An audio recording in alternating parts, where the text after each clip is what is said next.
to open the meeting. Good evening. Welcome to the school committee meeting of February 12th, 2026. This meeting will be conducted in a hybrid format. Ms. Loomis is joining us remotely, so all votes will be by roll call. And we will have a roll call to confirm we have a quorum. Colleen? Pradler here.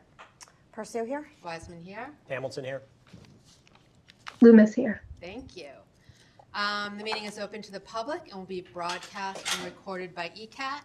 If any members of the public here in person wish to make a comment during the public comment period, you will be invited to do so, and we ask you state your name and address for the record. All remarks should be addressed to the full committee through the chair. Each speaker will have 3 minutes to state their comment, and we will allow for a total of 15 minutes for public comment. School committee members will not respond to public comment. We welcome you to email us any questions or additional comments. Okay, before we begin, I'd like to have a moment of silence for Jody Allen. Jody worked in central office for 20 years. She sat at the front desk, so she was the person who greeted anyone coming into the office, and she did so with a big smile.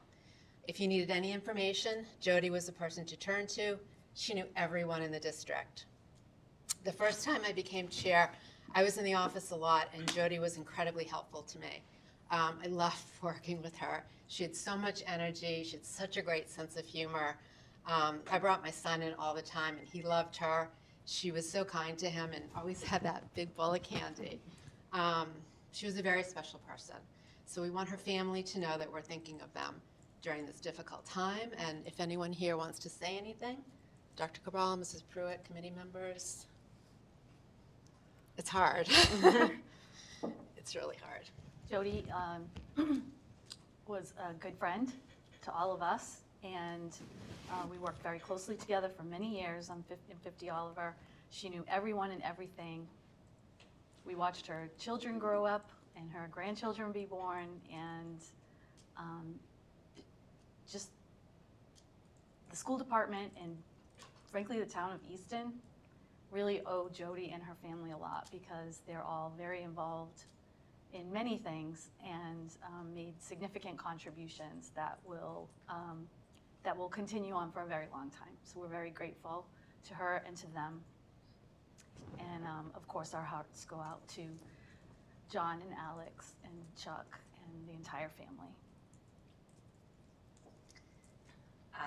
Jody was such a warm and welcoming person to all of us at Central Office, and to anyone that walked through the front door. I remember my children coming, and she happened to always just find some extra coins so that they could run to the vending machine to buy something. She was a light in our office. She will never be forgotten, and I am forever grateful for all that she taught me in my role. And in my role, not just as a professional, but personally as well. Thank you. We will miss you, Jody. Anyone else want to say anything? Okay, so we're going to have a moment of silence.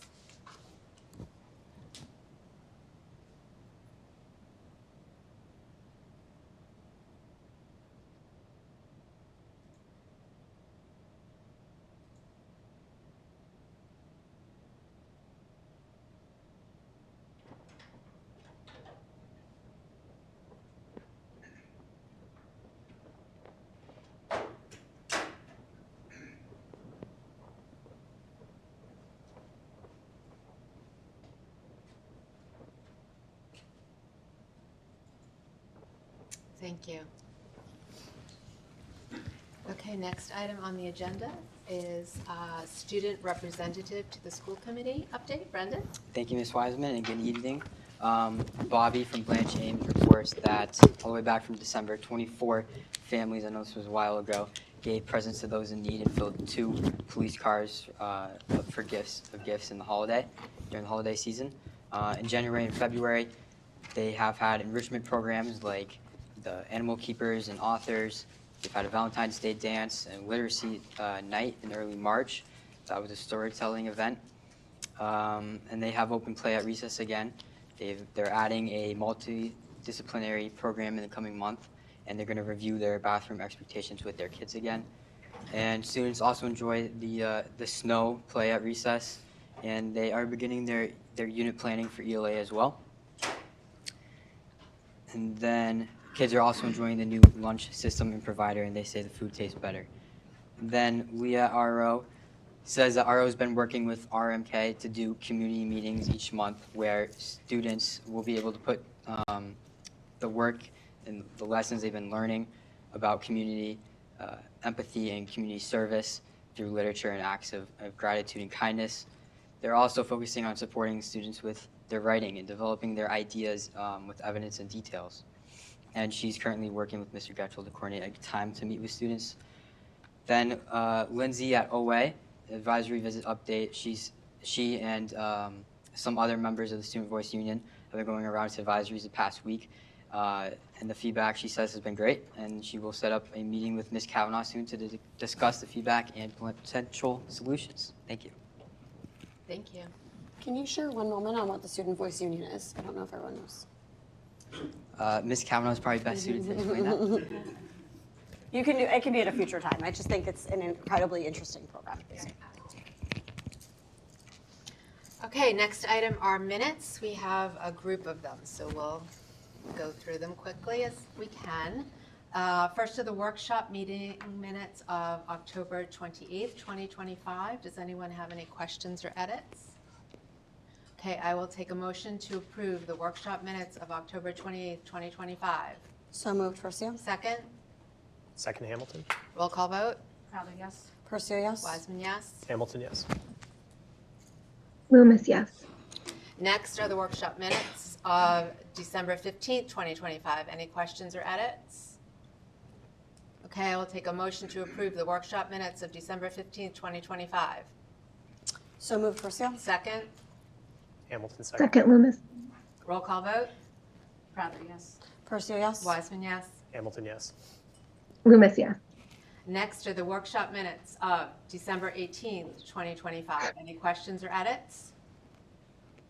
I'll take a motion to approve the workshop minutes of December 18th, 2025. So moved, Percio. Second, Crowther, second. roll call vote. Crowther, yes. Percio, yes. Wiseman, yes. Hamilton, yes. Loomis, yes. Next are the workshop meeting minutes of December 29th, 2025. Any questions or edits? I'll take a motion to approve the minutes of the workshop minutes of December 29, 2025. So moved, Percio. Second, Second, Loomis. roll call vote. Crowther, yes. Percio, yes. Wiseman, yes. Hamilton, yes. Next, Loomis, yes. sorry, Lauren. Next are the workshop meeting minutes of January 6th, 2026. Any questions or edits? No. I will take a motion to approve the workshop minutes of January 6th, 2026. So moved, Percio. Second, Hamilton, second. roll call vote. Crowther, yes. Percio, yes. Wiseman, yes. Hamilton, yes. Loomis, yes. Next are the workshop meeting minutes of January 8th, 2026. Any questions or edits? I'll Chair, take, excuse me, Chair Weiss. Yeah. I do have just two numbers that were just factually incorrect that Oh, I can sure. submit to you. if you'd Yep. like. that would be great. Give those to me. So I will take a motion to approve the workshop minutes of January 8th, 2026 with the two edits. So moved, Percio. Second, Crowther, second. roll call vote. Crowther, yes. Percio, yes. Wiseman, yes. Hamilton, yes. Loomis, yes. And next are the executive session meeting minutes of December 29th, 2025. Does anyone want to hold these? Okay, then I will take a motion to approve but not release the executive session minutes of December 29, 2025. So moved, Loomis. Percio, Second, second. roll call vote. Crowther, yes. Percio, yes. Wiseman, yes. Hamilton, yes. Loomis, yes. Next, we have the executive session minutes of January 6, 2026. Does anyone want them held? Okay, so I will take a motion to approve but not release the executive session meeting minutes of January 6, 2026. So moved, Loomis. Hold on. I have Wait. one- Yeah. Under one It- of the votes. That's okay. If you want it, we can hold them. Okay. Okay, so. Okay, we'll hold those. And finally are the executive session meeting minutes of January 8th, 2026. Does anyone want these held? I I also have a correction for you. Okay, so we'll hold those as well. So we'll be holding the executive session minutes of January 6, 2026, and of January 8th, 2026, which we will discuss at a future executive session meeting. Thank you.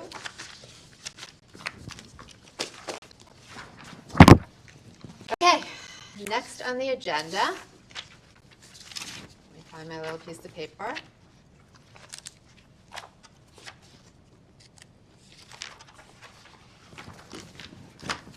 Superintendent search, a possible vote.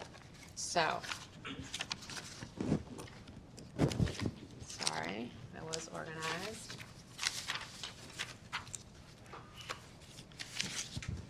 So, if you can remember, we decided to focus on our internal candidate, Mrs. Pruitt. And we had, I know I have it on here somewhere, but I can't find it. And we, on December 29th, we chose our Superintendent Advisory Committee members who are here tonight. So thank you all very much for coming. We met twice last week and twice this week, and we're going to have presentations from members that will go over exactly what we talked about, how the process worked, and ultimately what our recommendation to the school committee is. So we will be starting with Nora.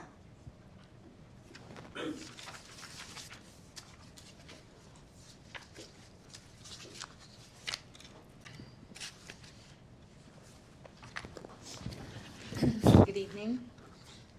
Good evening to school committee members and meeting attendees. My name is Nora Hassan Haddadi, and I am the parent of a fifth grader at Richardson Olmsted School. Over the past 2 weeks, I've had the distinct honor of collaborating with my fellow members of the Superintendent Advisory Committee, comprised of other Easton family members and caregivers, select EPS staff members, and 2 extremely impressive EPS students. The committee was expertly facilitated by Director DiNapoli and Chair Wiseman to determine our shared vision of the qualities and competencies we desire in the next superintendent of the Easton Public Schools. Through deep conversation, we authentically developed 4 pillars that we identified as crucial aspects of the many needs, the many facets and responsibilities of the role. The 4 pillars include equity and inclusion, which encompasses fostering diversity, making student-centered decisions, affirming diverse learners, and creating partnerships that support and celebrate differences across our school community. Leadership and vision, which speaks to the importance of transparency and accountability, organization and the ability to multitask, maintaining a self-reflective stance with ability to pivot when needed to meet the moment as needs change, and the capacity for learning from setbacks. Communication and culture, which highlights our vision of a leader who inhabits confidence, who can foster unity and well-being across student, staff, and community populations, and one who can build relationships and trust both within the district and across the town and state landscapes. And competencies that stretch across deep knowledge of curriculum and instruction, budgets and financial responsibility, literacy and contracts and negotiations, and a depth skill in collecting, analyzing, and using data as a tool for reflection and action. Seems easy enough. No pressure. And with that, I will turn the mic over to Mr. Sam Cedarbaum, principal of Blanche Ames School, who will provide you with a few more details about our process.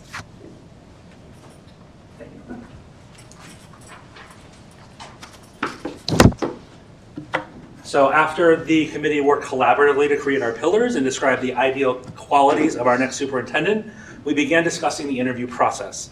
We discussed the length of the interview, the types of questions to be asked. The committee also discussed that we really wanted Mrs. Pruitt to outline her vision for the district and detail her plans for evaluating successes and improvement over the course of her tenure. At the committee's next meeting, we finalized the format of the interview process, decided what questions were going to be asked. We decided that we wanted 1 to 2 questions per pillar, along with some follow-up questions that align with those pillars as outlined by Nora previously. Last evening, we conducted our interview of Mrs. Pruitt. We began the evening with a presentation by Mrs. Pruitt in which she outlined her vision for the district, as well as her commitments to all stakeholders should she be selected as the next superintendent of schools. The committee then held a question and answer session with Mrs. Pruitt based on that presentation. We took a short break and then reconvened to ask Mrs. Pruitt the interview questions aligned with our pillars that the committee had selected. At the conclusion of the interview, the committee thoroughly discussed Mrs. Pruitt's application materials, her presentation, the responses to all of our questions, and her overall performance during the interview. We discussed these in relation to our pillars and have come to the school committee this evening with our recommendation on whether or not Mrs. Pruitt is a viable candidate to be the next superintendent of the Easton Public Schools. I invite Mr. Getchell to come up, principal of RO, to share some of the highlights of Mrs. Pruitt's interview.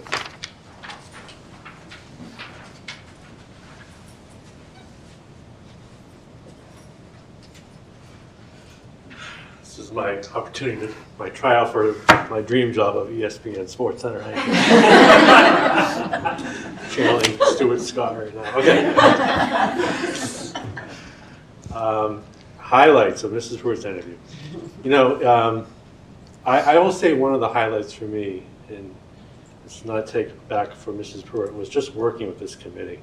It was really a well-represented committee. I thoroughly enjoyed my time with this mix of students and parents and faculty and perspectives that I don't always have the opportunity to hear from. So particularly perspectives from people who don't know Ms. Pruitt that well. I learned a lot from the committee through the process, and I'm proud of the process we took. And I just want to, that was a big highlight for me, just working with these people. And like Nora said, the students' representation on this committee, the student representation on the school committee is such a welcome change and addition to our district. I think our students are, they exceed my expectations every day, and they certainly did in this experience. I think a highlight for me, I've been working with Ms. Pruitt for 9 years, and so I know her pretty well. I was really interested in what she's been learning outside of her work here. She's been pursuing a doctoral degree from Boston College. She's defending in a few weeks. And a highlight for me was learning how much she has learned from her doctoral work, her communication collaboration with Massachusetts leaders across the Commonwealth, her way of systems thinking and identifying what's really working well here, which there are a lot of things working well here, and things we need to improve. And she clearly in her presentation articulated her vision moving forward. And I was just pleased, not surprised, because working with Chrissy all these years, she's always reflecting, always learning, always helping me reflect and learn, and people that she's with.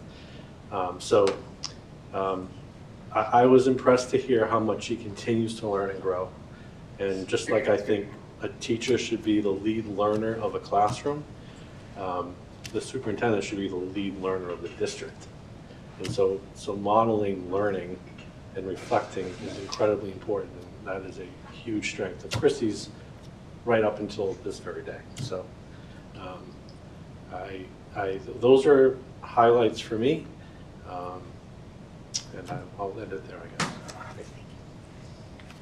I got a long way to go for sports.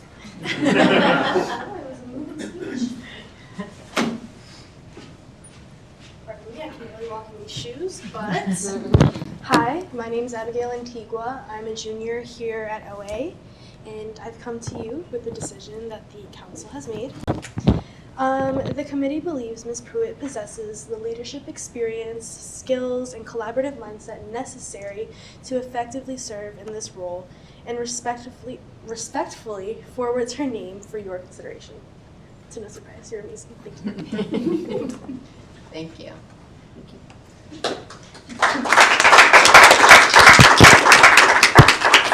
I do want to thank everyone.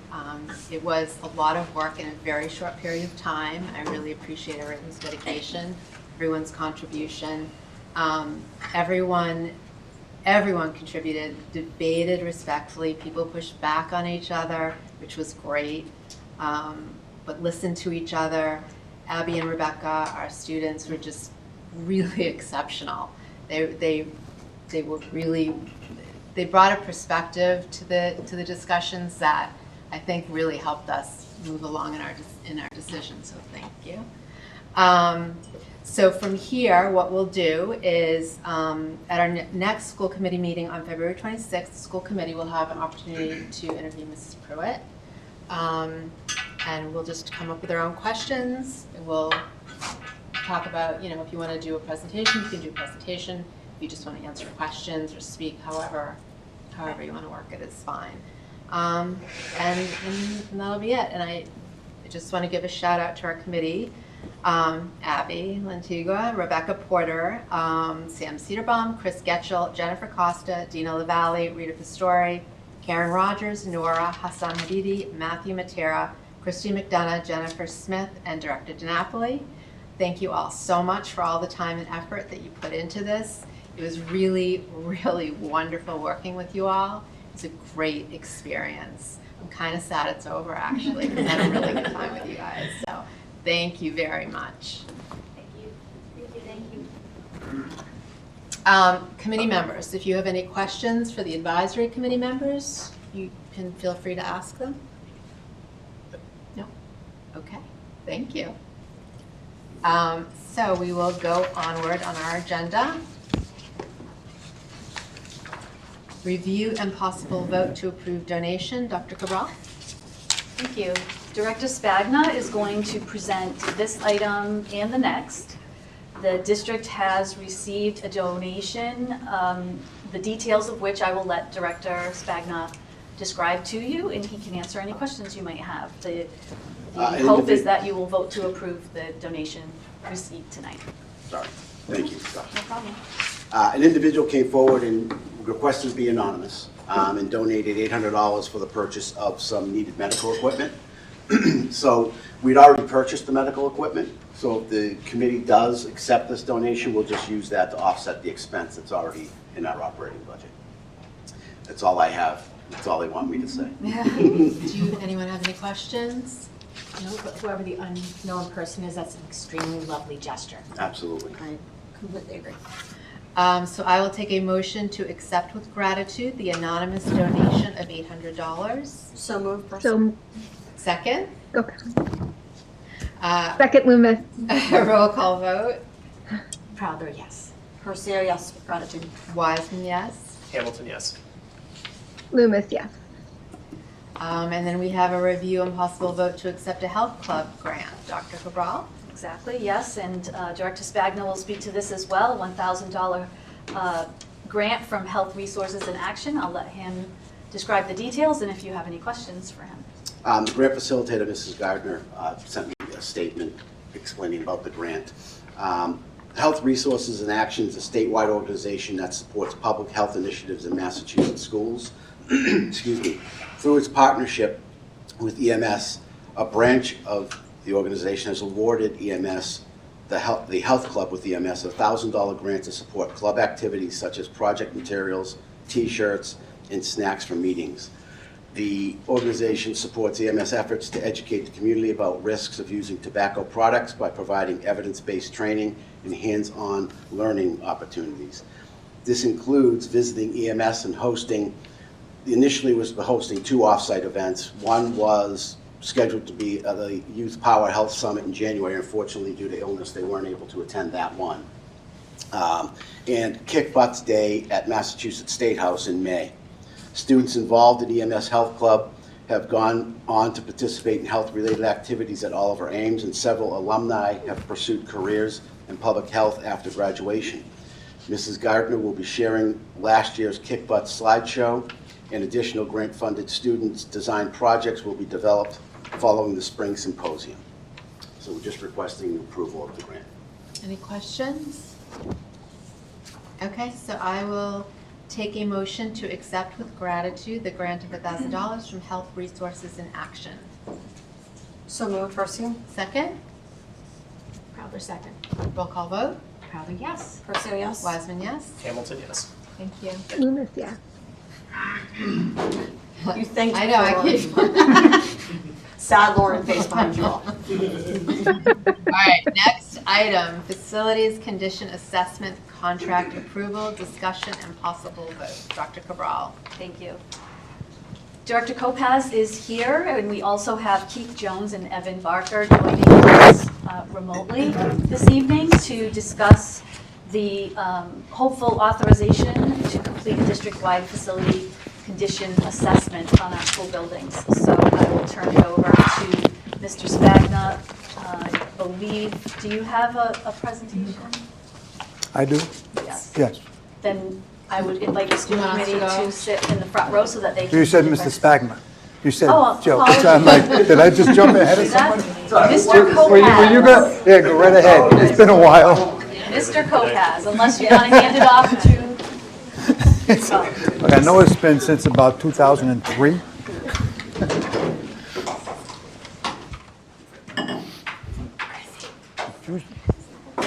Leaving so soon? I've been up since 3 o'clock. I've been up since 3 o'clock. I get confused easy.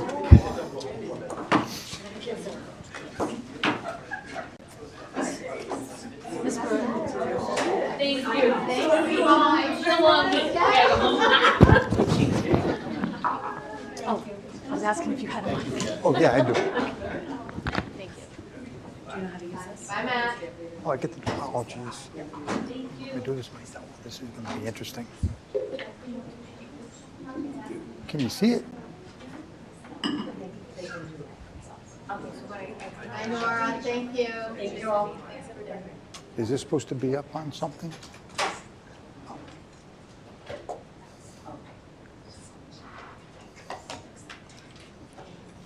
I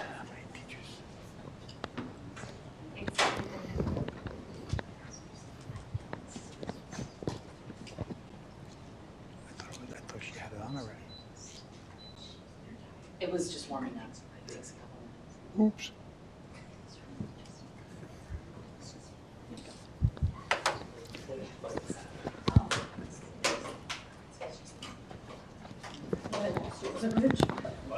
I didn't know where you went.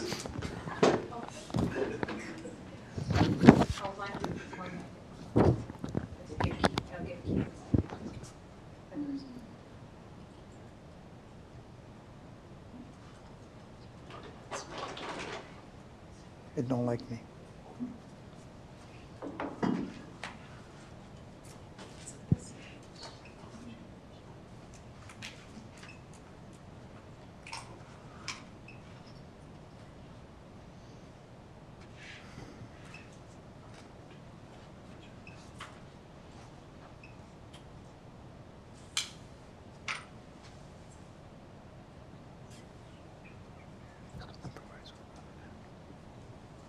Kelly, do you know how this operates in here?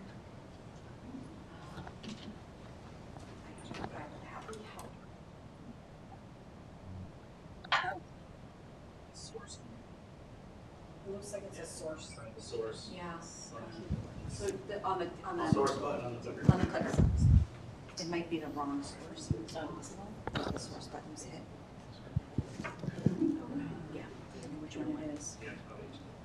Yeah. There we go. Oh, shoot. Oh, it's okay, just go around the horn again. This computer. There you go. So technical difficulties.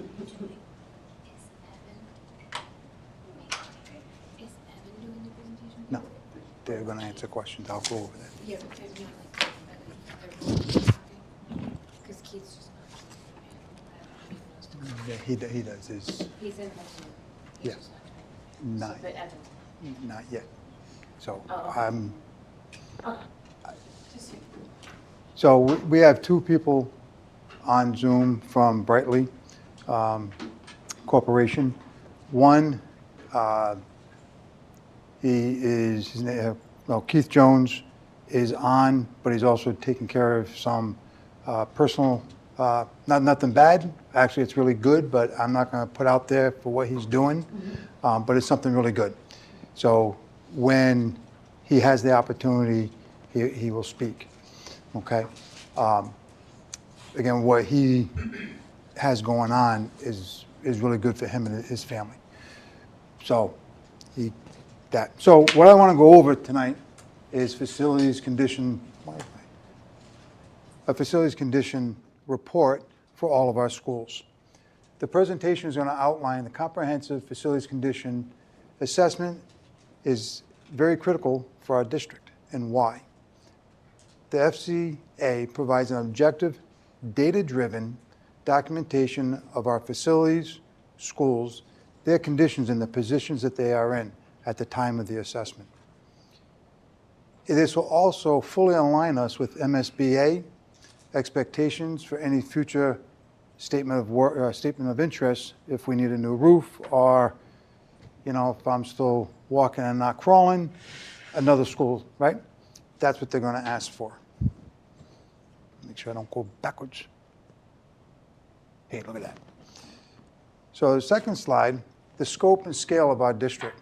We have over 1,000 pieces of HVAC equipment to maintain, from either a chiller to a VAV box. The systems affect indoor air quality. They affect the comfort and the learning conditions. We all know how it feels when we're in this room and it's extremely cold, right? That's possibly something wrong, and that's what the conditions assessment helps point out. Instead of manually checking, increases the likelihood of missed maintenance. Why is it cold in here? Because we didn't pull preventive maintenance because we didn't know we had to. Okay? And unexpected failures. The FCA inventories and barcodes each and every single piece of equipment, which is going to support a preventive maintenance and a reduced and emergency responses. The purpose of the FCA, it shifts us from a reactive decision-making to strategic planning. It identifies deficiencies, evaluates remaining useful life of a system. Everything in a building has a useful life. The carpet, the ceiling, a mic that I'm using has a useful life, and provides objective data needed to responsibly build and plan capital investments.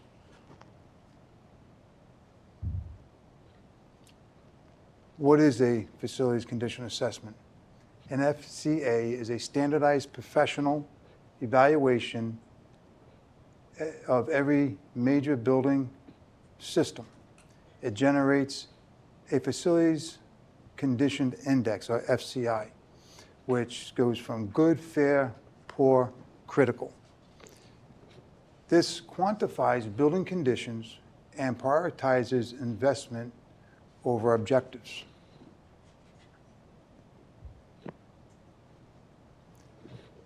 Why does this matter?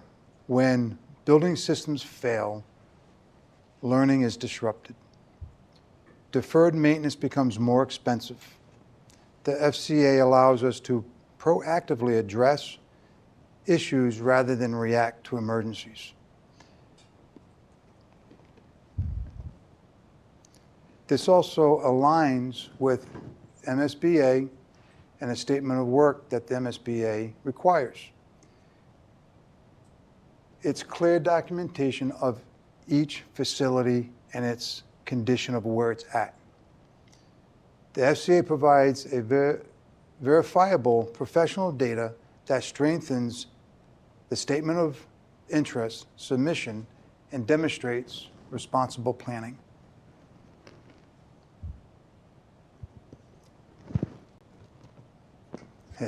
Educational, Sam, I told you I was going to screw this one up.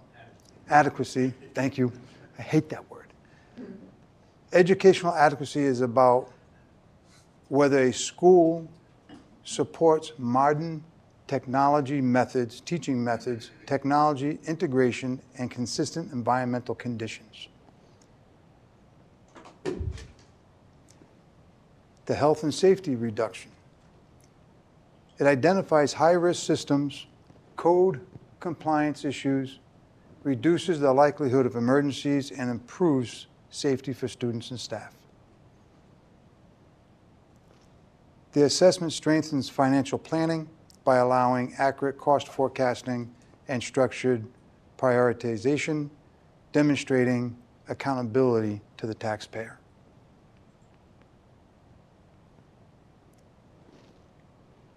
Equity across the district. This evaluation looks and evaluates the same objective, uses the same objective criteria to ensure fairness and building community trust. Part of that criteria, useful life. Everything has a useful life, right? You can't get away from it, so that's how they drive. Assessment, management, and prevention. This part is new from what I've done in the past. Barcoding and asset tracking improvement for work order efficiency. Now you'll be able to go up with your phone, hit the barcode. If it's broken, it gets fixed, you hit the barcode, it's already in the work order system. It's right there. Maintenance accountability. It will start to shift us from reactive, which is where we are very heavily, to a preventive, and then working towards predictive.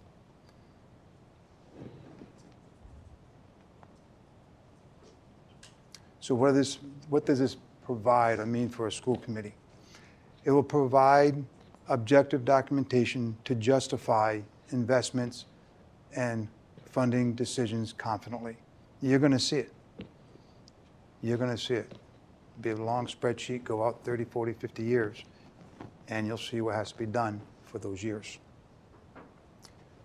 So the decision is, what I'm asking is approval for $94,757.70 to complete a district-wide facilities condition assessment. This investment positions the district for responsible long-term planning and stronger MSBA competitiveness. It'll help us get in before somebody else.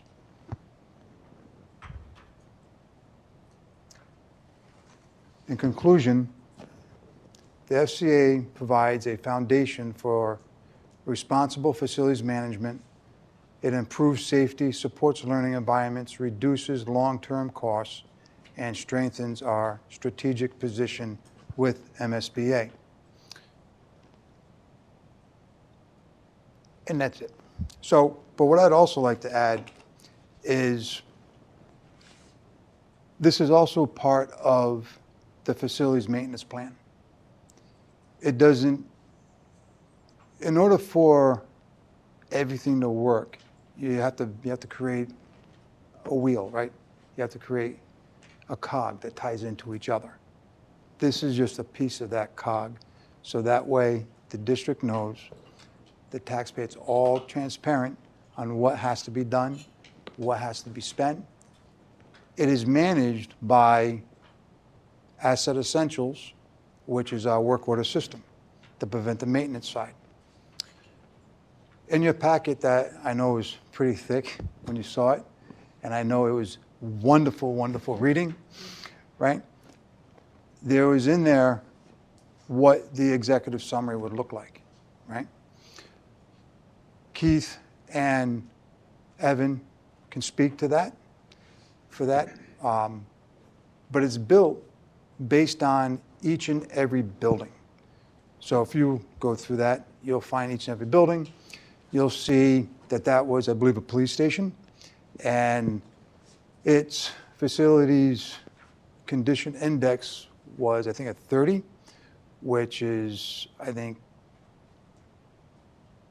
if I meant fair to poor, right? So they should be looking at possibly either doing a major renovation on that building or making an argument we need a new police station, because the major systems are starting to fail. That just doesn't include your HVAC system. That includes your electrical system, all your electrical panels, your plumbing, your facades, your stairs, your roads.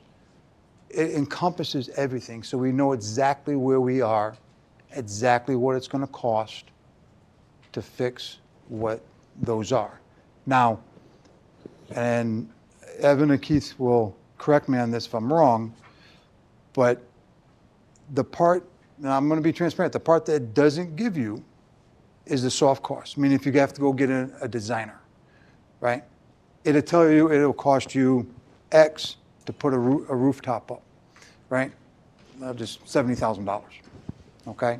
What it doesn't tell you is you have to do some kind of design, right? That's the part, that's a little bit of a soft cost that you don't have. So as you start looking at your years, you say, okay, we're going to need a designer for this, architect, engineer, whatever, right? So you go out and you get that portion of it, and then you add it all together, and you're 80,000, 100,000. So, yes. So just to sort of, the teacher in me wants to summarize in different words, but you did a very good job, and it was extremely thorough, so this is going to be a lot shorter. But we currently create a 5-year capital plan for the town every year. We just got, the due date for that is coming up in March. Unfortunately, this takes a couple of months, so we won't have it for that, but we've been doing a 5-year capital plan regularly based on the input from the DPW and our own custodial maintenance staff, and of course our director of facilities. This is more similar to, if you remember the Doran Whittier report that was done town-wide back, I think it was like 2014. That is extremely dated, and obviously the anticipated costs of replacement of things is far different than it would be in 2014, and many systems have changed, been developed, or already been replaced in that time. So we made great use out of that document for many years. This is specific to the schools to help us project into the future. It's a lot different than even preventative maintenance on a home, because when we do preventative maintenance in an industrial setting, like our industrial kitchens and our boiler systems and RTUs, a lot of times some of these things require the school to be empty. And so we really have to plan them out long term. And there are a lot of lead times, long lead times on some of this equipment that is harder to get when you're just ordering one huge industrial kitchen appliance, for example. When you're doing a whole school building project, there's a lot of efficiencies and costs. And so the lead times can sometimes be a little bit better, as we experienced when we were building the school. I just want to be clear that the sample you have is from a police department, not in Easton. Right. It's just used as an illustration of what a report would look like. And we are not looking to build any schools or do any additions or anything like that. That was just for illustrative purposes, to see what a report looks like. What we are looking for is creating a long-term preventative maintenance and procurement plan on all of our major systems. We need industry experts to come in and tell us what the useful life is, how much time is left on that, when we should think about ordering and purchasing in advance of when it actually expires. The other part of being in an environment like this is you're talking about things that preserve air quality, temperature and comfort, safety, and again, those are not things that we want to do reactively. We don't want a boiler system to be offline for a week or two, for example. That creates a very uncomfortable environment. So we're looking to be more proactive and fiscally responsible. This also brings about fiscal responsibility in being able to plan out our capital requests over time to the town. The added benefit to this particular one that Director Kopaz is bringing forward is that it actually links into our Brightly system. So when he talks about Brightly, we have a work order system that custodial maintenance and DPW use to keep track of everything in the district that needs to be fixed, everything that is fixed. It keeps and tracks all of the work that they're doing. This will actually be uploaded into that. And so they'll be able to track all of the recommendations through the system. And then the barcode just creates a greater level of efficiency where they're not typing in or manually inputting information, they can just barcode it in. So it's a way for our staff, which is lean, our custodial maintenance staff is also lean, to be able to keep our equipment up and running in optimal condition. They will also make recommendations, I understand, on energy efficiencies that we can put in place. And so, again, they're for your consideration. Now, these are just recommendations. As Mr. Kopaz was describing, should something come forward, it is certainly up to the school committee if you decide to move forward with replacing something, or if there's a large ticket item, whether you approve that contract. This is just a report to inform us in our recommendations to the school committee. In the back of your folder, you see Mr. Kopaz also gave you, from the municipal building committee that we work with regularly, they do an assessment of all of the school buildings over time. But you'll see the scope of that report is much less, and they note very frequently in the report that it does not cover the scope of things like if something needs to be replaced. They don't make recommendations on cost, and they don't do it a projection by years. So just so you see, we have a great relationship with the MBC. They do a lot of work for us. They help us in assessing our buildings, but we need a company of industry experts to make sure that they review all of our many HVAC units and heating systems and water, everything to the finishes, everything that Mr. Kopaz described and that you saw in the sample report that's in your packet. Now, the MSBA readiness that was mentioned, is that for the MSBA program where they help you repair? Yes. Yes. So they have accelerated programs where you can, we've had roof projects, for example, that work on basically the same idea as the new building, right? It's a grant-based program where they will reimburse you for accelerated projects. And they will do things like a roof or large ticket items that school districts typically can't replace on their own. And it's not just the MSBA, it's other grant organizations that we work with. You need to provide this type of data in order to qualify for certain grant programs for the MSBA to be accepted into different organization programs that could help us defray some of these costs. And so this data will also help us with that. And is this cost to do the assessment? Is it just for the 3 older schools? Are they No, it's all four. everything? All four. So they're One of the scanning best things about it is you want to get your equipment in as fast as you can. So even though BA is, 3 years old now? It's better now than waiting 20 years from now. Okay, because now you have to do that life cycle based on here and now, right? So so as you see the reports come in once a year, we're gonna go ask for capital, things are gonna move, right? You may have a piece of equipment that's here that's still running, it's not giving us a hard time, but there's one that should be replaced 5 years from now, we'll probably move that up because that one's giving us a hard time, right? Right now, we have nothing collecting that data, right? With the work order system, you go in, you run a report on HVAC 2, right? That's been down 20 times in 6 months. We want to move that one forward because at some point, it's not going to work anymore. It's a big step toward protecting the investment that the taxpayers have entrusted in the district. So I think Lauren has her hand up also. Sorry. Lauren, you have a question? I do, but are we ready to ask our questions?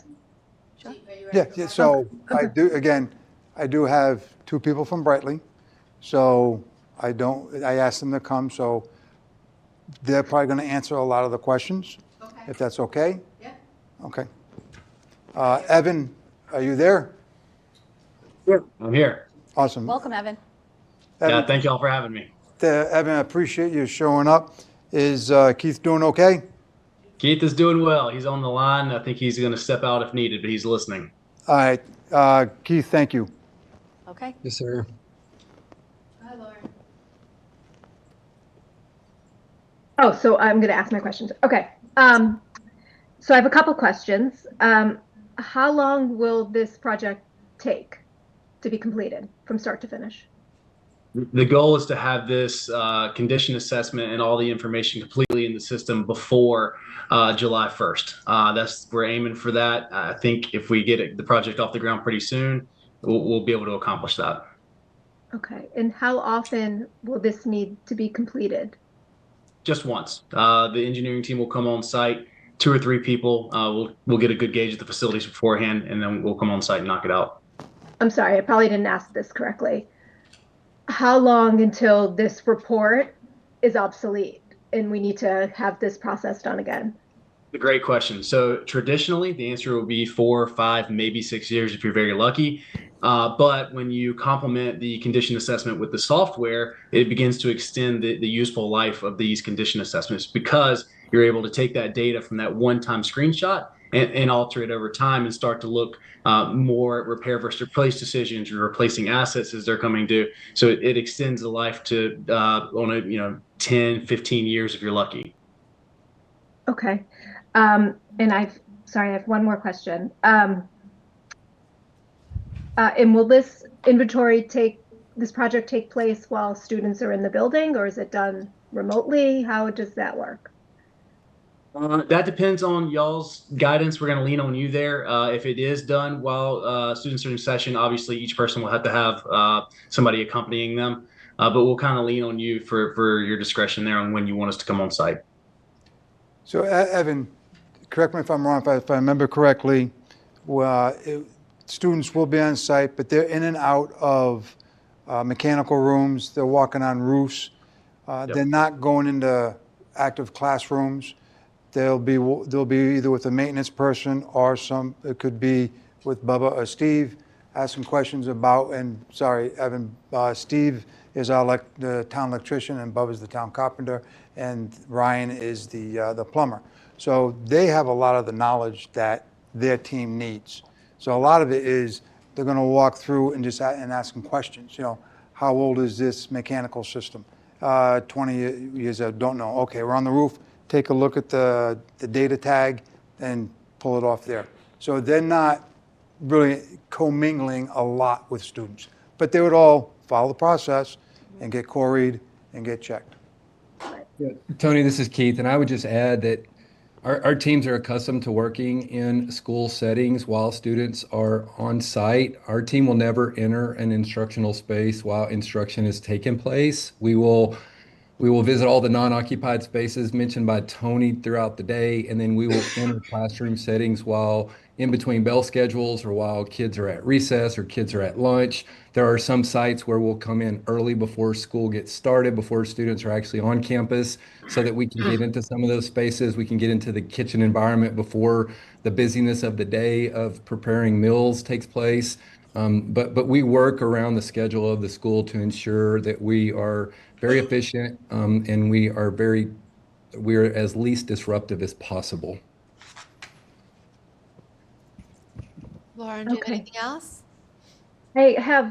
My last question is about the budget, but I'm sure someone else is going to ask it, so I'll let you guys ask it. And if it's not asked, then I'll ask it at the end. Kelly, go ahead. Sure. Yes. So first of all, I think it's a very good idea. My question is more about the sustainability of the system. So if we spend this money, we get everything in a spreadsheet, and all looks good.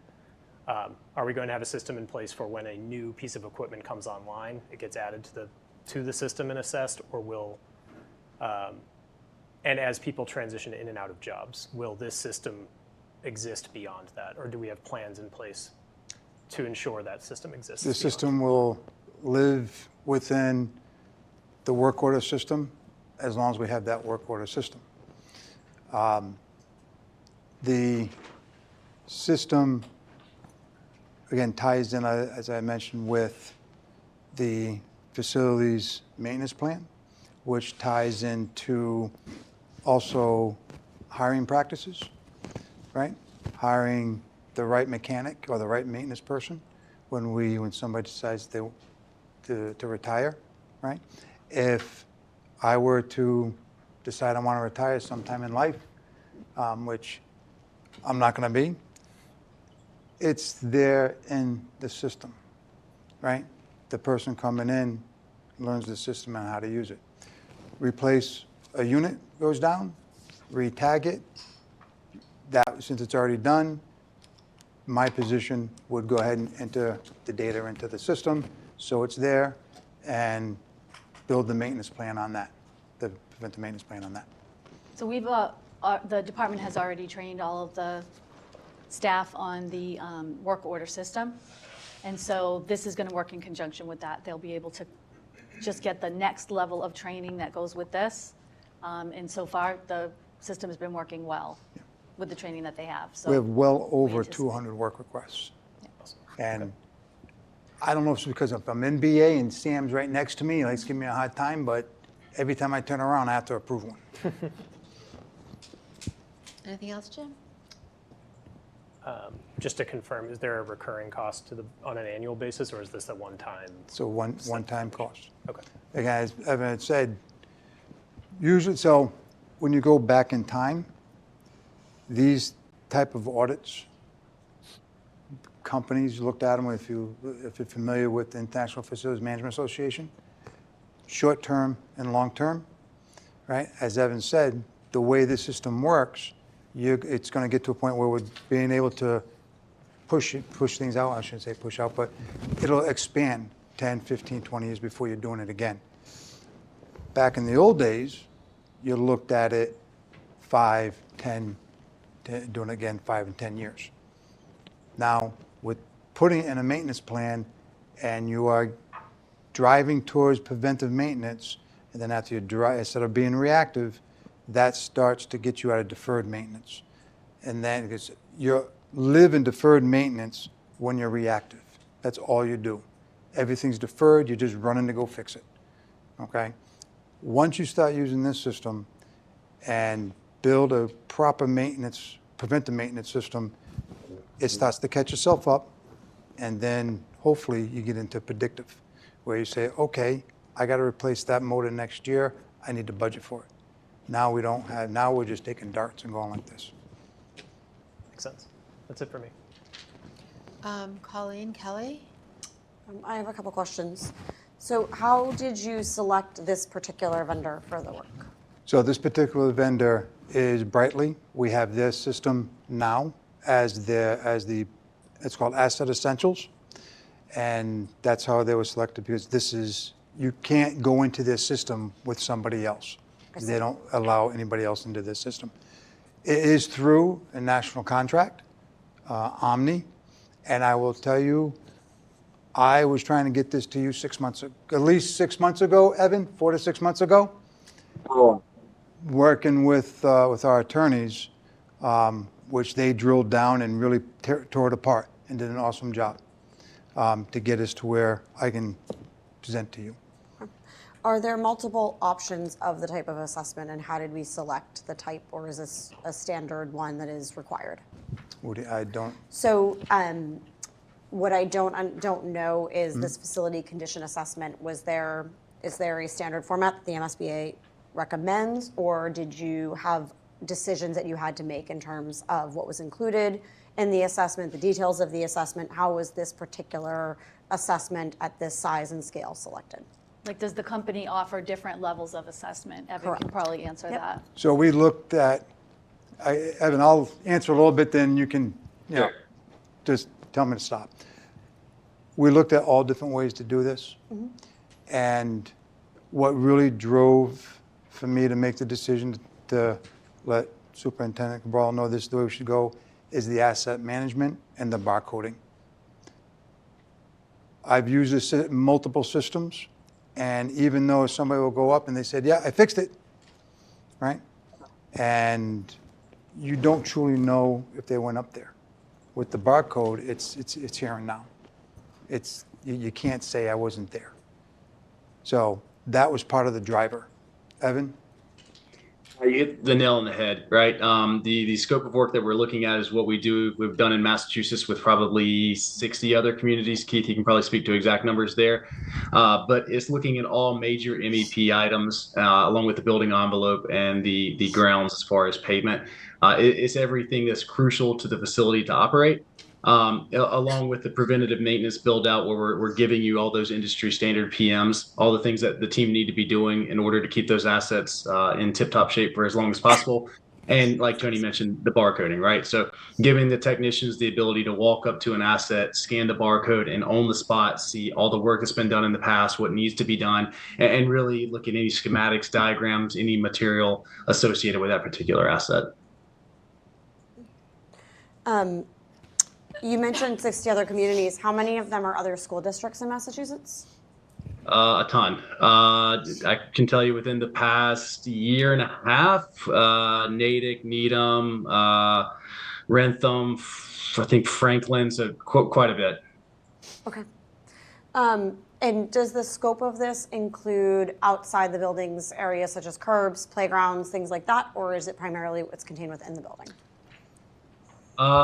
That's a good question. As far as concrete is and parking lot is included, Keith, I don't think playgrounds are a part of that standard scope, but maybe you can tell me if I'm incorrect there. No, you're correct. It is the facilities and it is the vehicular and pedestrian pavements that immediately serve those facilities. So parking lots, sidewalks, that serve those facilities that are included in the assessment. Okay. Playgrounds you have to be there's a certification, and we should be getting those inspected at least once a year. Okay. And I am driving to get us there as well. And one more question. We are in the midst of a security project, which we obviously don't share a lot of details on. Is that in scope of this as well? Equipment associated with that? That is nothing. Is that in scope? Is any equipment or anything like that associated with it? Security stuff? No. Okay. This is strictly your hardened building envelope, carpet, curbs, pavement. Okay. Thank you. Colleen, do you have anything? Well, you actually kind of answered one of my questions about whether or not this company worked with other schools. Are the engineers locally based, or are they coming from another part of the country? Are they, I'm assuming, comfortable and familiar with the various codes and requirements of building here, as say, versus in the south where like they have different weather, different conditions? So Keith? All of the assessment team will be coming from the headquarter location here in San Antonio, but we work all over the world. We actually support the DoD. We work across 128 countries worldwide. We've got a significant resume in the Northeast. We understand all the code, the compliance. We understand the difference in degradation models for assets in the Northeast based off of temperature and snow and the amount of salt you all throw out to help melt the snow and the ice. So we are very well versed at working in the Northeast. And I would add they do a ton of work with prevailing wage on the end of projects as well. I know that's a big item up in y'all's direction. I think the also part of that is the International Building Code. This is what everybody follows, even Massachusetts, Easton, and Bubba was sure to let me know that when I was asking him questions about wanting to do something. So. And I know Lauren had mentioned before too, budget. So where is the funding for this coming from? Director Spagna? I'm sorry, could you repeat the question? Where is the funding for this coming from? You'll see in my presentation that it's going to come from any available budgeted balance that we're projecting at year end. Okay. And it's built into my presentation. You'll see the location of the line that will come from. Committee members, any other questions? Questions? I'm going to sneeze I- again. I do. Go ahead, Lauren. So thank you for asking the budget question. That was one of my questions. But so when planning the budget last year, was this forecasted? God bless you. Did we anticipate this cost? So this was something I have talked to Superintendent Cabral on, and it just took time to put it together. Okay. It took time to put it together, going through it last year, working with Evan, and finding the best approach that is going to best be best for the district. And obviously, we can't predict the unknown, but is there still funds in the budget for, since we are reactive, for things that do break down that need to be fixed? Is there still money in the budget to support that? We do have operational lines for facilities still. We also have the revolving account for very specific uses, and we still submit to the town for capital budget requests. Okay, thank you. Sure, thank you. Any other questions or comments? All right, so, all right, so you're looking for a motion to approve the contract? Contract cost, yes. All right, so just, I will take a motion to approve the contract cost for facilities condition assessment of $94,757.70. Does somebody want to make that motion? So moved. Hamilton? Do I have a second? Percio, second. Roll call vote. Wiseman, yes. Crowther, yes. Percio, yes. Hamilton, yes. Loomis, yes. Thank you. Thank you. Thank you, Evan. Thank you. Thank you, Thank you. Director Kopaz. Thanks, Tom. Have a good night. Yeah. Thank Thank you. you, Evan. Keith, congratulations. Thank you, sir. Do you want us to stay here for the next part? I'm just gonna grab it. Spent too long in the Quessett house today.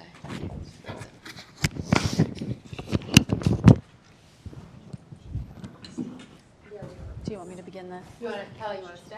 Oh, yeah, I'm just grabbing.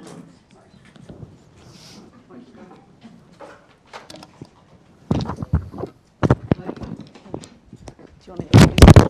Oh, I missed it. All right, next item on the agenda. The Oliver Ames Program of Studies presentation and program discussion and possible vote. Dr. Cabral? Thank you. Principal Kavanaugh is here. She has submitted a draft of the proposed program of studies for the high school for the 26-27 school year. This has, as usual, been very thoughtfully developed amongst the team, and she can describe the salient differences in the program of studies for next year as opposed to this year, and answer any questions that you have. The request this evening is for you to discuss and hopefully vote to approve this so that she can publish and move forward with the students in the school. Absolutely. Thank you Ms. so Kavanaugh? much. I'm always thrilled to come here every year and share with you the different opportunities and the new opportunities that we're providing OA students as we continue to grow the course offerings we have for them each year. And with me is Director of School Counseling, Susan Mancuso. So any questions that come up, especially that are related to transcript or graduation requirements, she's here to answer those questions for you as well. So to start, I'd like to review, and you have a draft copy that has been edited to show you some of these changes. But just an overview of the general language changes. As our programs grow and our curriculum expands, our department heads, along with the staff in each department, work to ensure that our description of their programs is up to date. So you'll see that the business and applied arts music department program descriptions have been updated. The majority of the business and applied arts updates you'll see in both general language and course description is actually related to the fact that now that we're all on one campus, many of our students are able to get out of the building and experience child development in person at our BA, YMCA daycare, as well as our internship students. So those are a lot of the updates that you'll see there. The state also updated the standards for health and PE. So many of the updates in that, in those course descriptions and program descriptions are related directly to those standards updates. And then finally, the competency determination policy that you voted on this past November has been added to the program of studies. So these are those general course description updates. And next I'm going to go into the actual revisions to our course offerings. So first, in business and applied arts, we currently have in our program of studies a course called Filmmaking and Animation, which we've actually never run. due to low enrollment numbers, but we have a significant number of requests to offer a Media 3 class. Right now we only have Media 1 and 2, and they're requesting that Mr. Sousa do independent studies with students who want to further explore filmmaking, TV production, and so we're going to offer the course as a capstone project. And then finally, and I'm going to go into more detail about this further in the presentation, but we are adjusting the personal financial literacy course to no longer be a single elective, but rather a course that every single student in the school will take. In our English department, they've worked really hard to look at some strategic and systemic flow from 9th grade to 12th grade to ensure that there's consistency. So for example, we have not had an honors level option at the senior level. It's only been CP or AP, and they are adding honors level electives this year.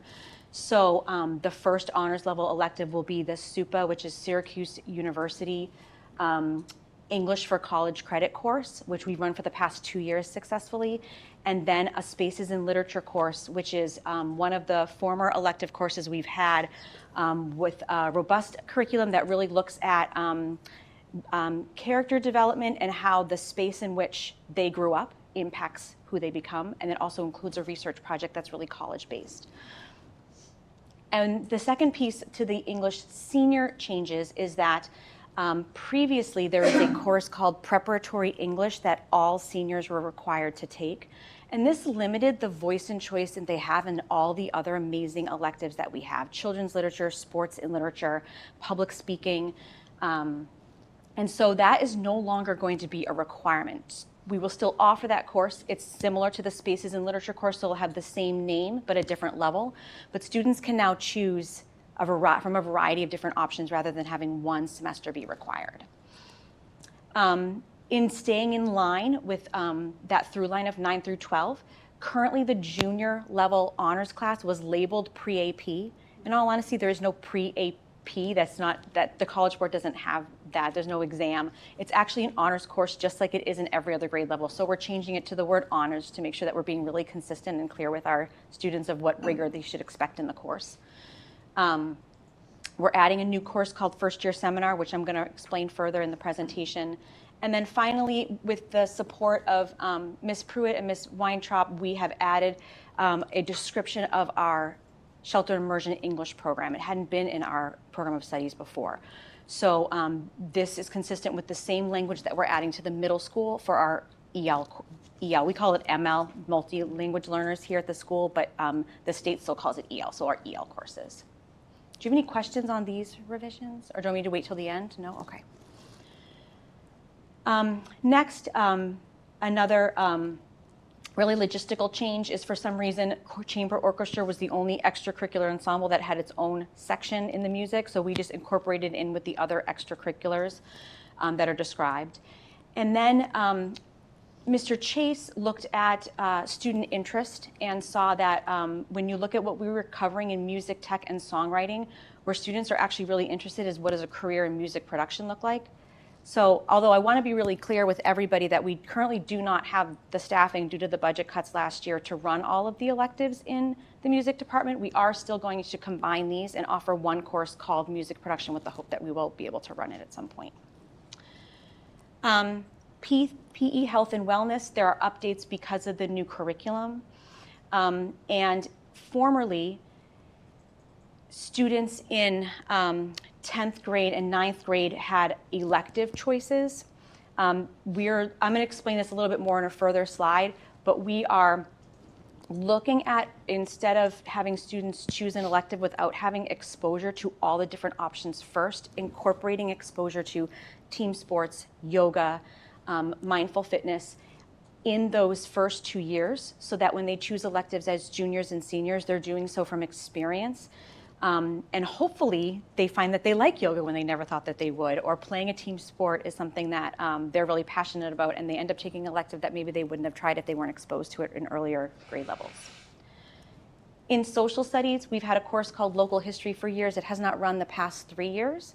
And so the social studies department is going to embed some of the local history into our human geography course that we currently have, and then remove that as an elective option. And then finally, in special education, we currently have 2 different courses, pre-vocational and transition, and the reality is that those 2 things go hand in hand, and we'd like to combine them into one course, life and work skills, where that doesn't create such a rigid curriculum around just transition skills or just pre-vocational work skills, but rather the teacher can incorporate both of those into the same course. All right, so those are all the revisions to our course offerings. Now I'm going to go over the 2 new courses that I mentioned earlier. The first is first year seminar. So one of the things I think the most, and I'm sure you've heard this, some of the most frequent feedback we've gotten, particularly post-COVID, not that I like to blame everything on COVID, but is that there are some prerequisite high school skills and understanding of what building a high school transcript means that our students don't know. And even as they get older throughout their grade levels, even though we see it in 9th grade, we're also seeing it in 10th, 11th, and 12th. So we developed a course called First Year Seminar, and it was done through feedback from staff and students, or what are the essential skills that our students need in order to successfully navigate high school after 9th grade year. So first of it is logistics, like what courses do we offer? What is a transcript? What is a GPA? Why does building a transcript matter, and how will it impact your choices after high school? The new vision of a graduate we're working on. How do you build goals that are not related just to grades, but to soft skills like the ability to communicate, collaborate, advocate for yourself. Then just the technical and adaptive challenges you may face throughout high school, as well as, and that builds in like executive functioning skills. This was actually one of the #1 things that students said is organizational skills and the ability to like navigate your computer and your backpack. Like there will be backpack cleanings in this course. Like how do you take the time at school to make sure you're well organized? And this was another really popular one with students and staff is communication skills and self-advocacy. How do you email a teacher? How do you advocate for extra time or another DCAP standard that you feel like you need due to something going on in your life? Who is your school counselor and how can they be a resource for you? And throughout the course of this, this course, the school counselors will be in the classes with the students, giving them some of these strategies. We're working with our school psychologists and our adjustment counselors, as well as our librarian for the social media and the academic integrity work. So it won't just be one teacher teaching the course. It will be a variety of different, what we would like to call like important people to know in the building as you navigate high school who will show their face in the course. And this course will replace some of the writing seminar courses with the English department. The English department will be teaching this course. And then the second new course is personal financial literacy. So the House passed a bill this past fall, which I noted down at the bottom in case you want to look it up, requiring school districts at some point during their 4 years to cover these standards, which are pulled from the personal financial literacy frameworks, but it's not all of them. At OA, we've had a personal financial literacy full year course that an average of maybe 40 to 50 kids can take every year. We've decided to make a smaller version, term version of this course, and every single sophomore will take personal financial literacy as part of their curriculum here at the school, which we are super excited about. I think it shows the value we have behind making sure kids understand these, how to manage money and how money works. It's going to happen right before they're at age to get a job, so they'll have all of this information right before they're at 14 to 16 is where our kids tend to get their first jobs. And then rather than feeling like you're adding it as a checkbox to a course that already exists, we're giving it its own name and its own course. So we're really, really excited about this. I think it's something that the school counseling department and the business and applied arts department would have loved to do for years, and we got the push from the government to help us get there, so I appreciate that from them. So what is this going to look like for kids? In 9th grade, you will have, let's just say this is your A block. You will have for one semester health opposite PE every other day, and then you'll have first year seminar opposite PE the other semester, okay? And we do every other day because movement matters to kids. And if we did it for a whole term where you move every day and then a whole term where you sit every day, like not getting that movement during the day is not good for the mental health of some of our kids. And then in 10th grade, it's the same thing except we replace that with personal financial literacy. So you're essentially getting, if you were to condense it down by the number of periods, right? You're getting a term of health, a term of personal financial literacy, a term of first year seminar, and then you're getting a semester of PE every single year in these 2 grade levels. This is like so brand new, so I want to pause and just see if there's any questions real quick about this before I move on. Yeah. I just have a really quick question. In terms of state obligation for PE, Yep. what is it for each of the grades? It's just 1 semester? It's just you have to take it each year. Okay. So there's no There's no hourly quantity. There's no requirement. quantity. No. Okay, got it.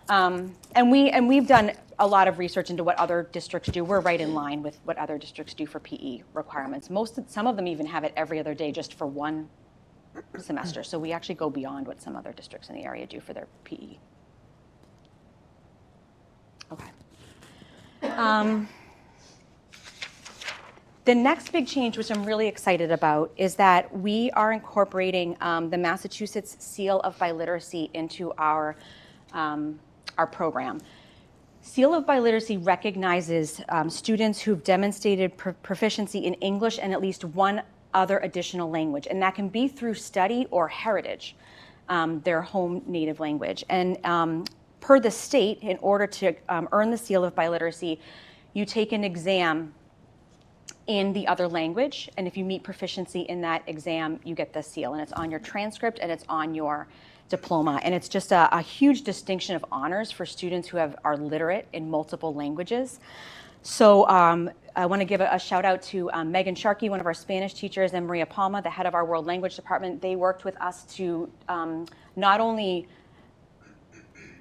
write up what the explanation of what the Seal of Biliteracy is, but also the logistical side. They looked at exams, they're looking at how we can try to pay for the exams for the students, and then they are coordinating the exams for the students to take. And they'll have the option twice per year in order to take it. And if they meet the Seal of Biliteracy, then like I said, it'll be noted on their high school diploma and their transcript. So this would not be for this year, this is for next year. The last is an update on the early college and career courses we've been working on. So before I get into this, I want to share with you that I know I mentioned earlier at a school committee presentation, but we did receive the Part A grant from DESE, which was about $25,000 for our early college courses this year. So that means that all of our students who enrolled in early college in those top 3 bullets there did not have to pay for their college credits this year due to that grant. We also very excited to share that we got invited to apply for Part B, which is a much larger grant and a more sustainable grant. And we are working very closely with our teammates at Quincy College who are outstanding. And I have to give a shout out to Jennifer Tantillo, our early college coordinator, who is working tirelessly with them to finish this Part B application. It's due the week after break, so we're almost done. I might be coming back to you with an update to the program of studies if we get this grant, because there's going to be a lot more offerings we can have. But for right now, we are going to continue to offer 3 college credit courses for accounting and child development. Because chemistry is a lab, it's 4 college credits for chemistry. And then separate from Quincy College is the SUPA English course, where students earn 3 college credits from Syracuse University. The courses that we're in the process of getting approved, which we could run for early college credit, but not for free for kids if we don't get the grant, are, to start, psychology, biology, anatomy and physiology, and senior English. And that's that spaces and literature course that I mentioned earlier. Introduction to early childhood education, we have already gotten approved for, but we haven't built it in terms of like who could teach it and if we can offer it yet. So we're not quite there yet to put that in the program of studies. If we get this second grant, within the next 2 years, we will have 3 different career pathways that students can explore. Now, they could take courses in different subject areas and graduate with up to 30 credits of college credit. But we will have a medical pathway that includes biology, chemistry, anatomy and physiology, along with the English course. We'll have a business pathway that includes entrepreneurship, accounting, and then we'll have the education pathway, which is child development, intro to education, and then psychology, along with their English courses. So I think that's really exciting for our students. It means that they could go to essentially only have to pay for 3 years of college. which Ms. is really Kavanaugh, exciting. Can you explain concurrent courses Yeah. and how it's different Thank than you. dual enrollment Yeah. for those that aren't familiar with it? Absolutely. So what's really unique about this program is that students don't have to go off campus to take the courses. So our staff provide their resume to Quincy College along with their syllabus, and they approve our courses to run as Quincy College credits. So although we still want our kids to get on college campuses, and that is part of the grant, is that they go on field trips to different colleges and they audit classes. Our kids went this year, our chem, accounting, and child development classes all went to Quincy College for the day. They had panels with students and teachers. They ate lunch. They went through several different classes. So that will still be part of the program, but you don't have to be on campus to earn the college credits that like you've had to do in the past. And Jen Tantillo and I went to a symposium that Quincy College offered last week, where they've been working really closely with North Quincy and Quincy High School. They have about 300 kids in their early college program, and it is literally workshops for them to prepare them, depending on what grade level they're in, for their future. But the Commissioner of Education was there and spoke, and he just named how important this work is for him. He shared some of the research nationwide and also in Massachusetts for why this work is so important, and promised us that this grant money is going to continue moving forward, which was really great to hear. Okay, did I miss anything? Does that feel good? Okay, Thank you. that's the program of studies updates for this year. So any comments or questions? I can jump back to other slides too, if that would be helpful. Committee members? I just have two questions. I think the first year seminar is a great idea. My concern is high school's already started by the time. Is there anything in 8th grade? I know you're not responsible for 8th grade programming, but. Well, I can turn it over to Susan because they're starting the MyCap work in 8th grade. Do you mind coming up and just talking about some of that work that you guys are doing in middle school? I'll give you this. Thank you. I think, so currently the way the middle school schedule is structured, I think we would have to talk about it more to see how we'd be able to implement it. And to be honest, I'm sure if Luke is watching, he'll be very surprised. But it's something that we could potentially look at because I agree. I think, at a younger age, the need is there as well, and it would help prepare them for high school. I guess it's just a question of staffing and where to implement it. But I certainly think, they could pull from our curriculum up here and implement it there as well. We are implementing MyCap, which is my college and my college and career planning, which is a statewide initiative. Now, it's a lot of work that we've already done at the high school level. We're just memorializing it in a new way. Essentially, we cover 3 domains with the students every year within each grade, so the college and career, the academic, and the social emotional. So we are memorializing that through, just like the teachers here, we're writing everything up that we do in a UBD format so we can explain all the lessons and the content that we're doing. We've now transitioned that, and the middle school counselors have been working on that this year as well to memorialize their material as well and to also implement new programming. So the kids are getting a lot of support in different ways. So we could also look at, within MyCap too, working with the middle school counselors and students on trying to infuse some of this material as well. Yeah. So my concern is it seemed like some of the kids might not even take first year seminar until the second half of 9th grade, and your GPA has already started getting calculated. Like if you're organizing backpacks, it seems like that might be a little late, but that makes sense. Thank you. My only other question, or really a comment, personal finance is great. It's exciting that it's finally required for everyone. So yeah, that's I'm good. really excited, and I'm hopeful that, and Sue Sweeney, the department chair, is also hopeful that we'll be able to bring an elective back. We have to remove the elective in order to teach it to all 10th graders, but for kids who want to have more advanced personal financial literacy, we're hoping that somehow in the future with hopefully a stronger budget, we might be able to add more courses. Any other questions? Go ahead, Kelly. So I was making sure I was on. One question, first of all, I love all of this. I love all the changes. Totally get Jim's comments. I will say, I think sometimes they don't know what they don't know until they're in high school. So some of this just happening real time in high school is important, and it becomes how to navigate all of the things. So there's obviously important things that can happen in middle school too, but I think high schoolers, they start to change so fast as they hit the school. I think the changes are incredible though. Really excited about them. I just had one question on the special education piece so it makes perfect sense to integrate those two things. What I didn't totally understand is, does that change the amount of learning hours that are dedicated to that topic because it's becoming one course instead of two? That makes sense. No, when we met with the special education department, they can have that in their schedule twice or more than once, depending on the student's individual IEP and their needs, and it still counts towards their 120 credits towards graduation. Okay, thank you. Yeah. Colleen? So I think you answered my question, because what you just said to Kelly was kind of my question. Yeah.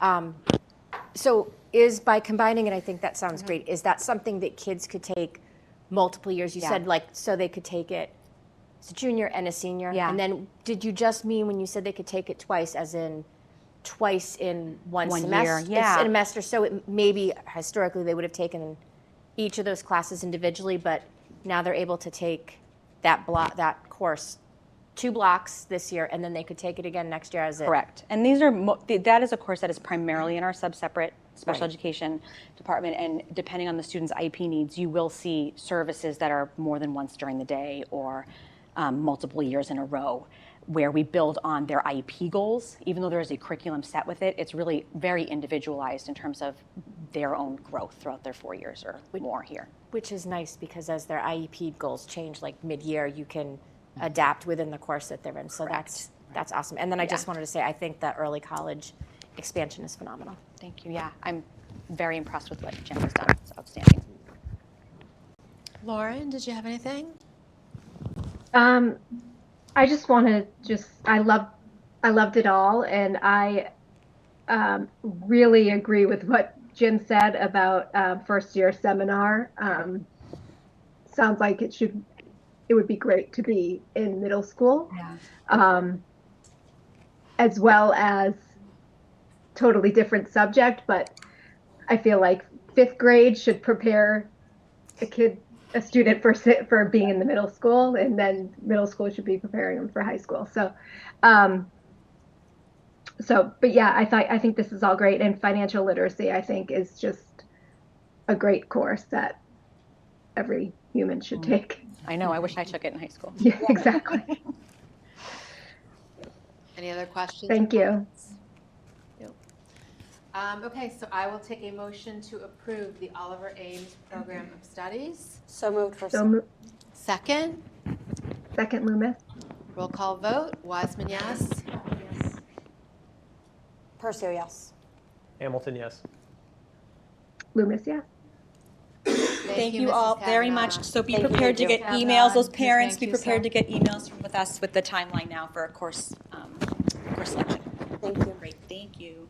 So you have a choice now. Your next item is the school calendar, and the one after that is a budget review that is going to have a presentation. So if you want to come back and talk about the calendar and then go back to the audience, or if you want to do the calendar there, and then it's totally. What do you all want to do? You want I'll to just sit? move. You want to move back and forth? Why not? I'm just going to leave my stuff, but I'll move. Okay. Move my water. Movement is good for us. We just learned, remember? That's right.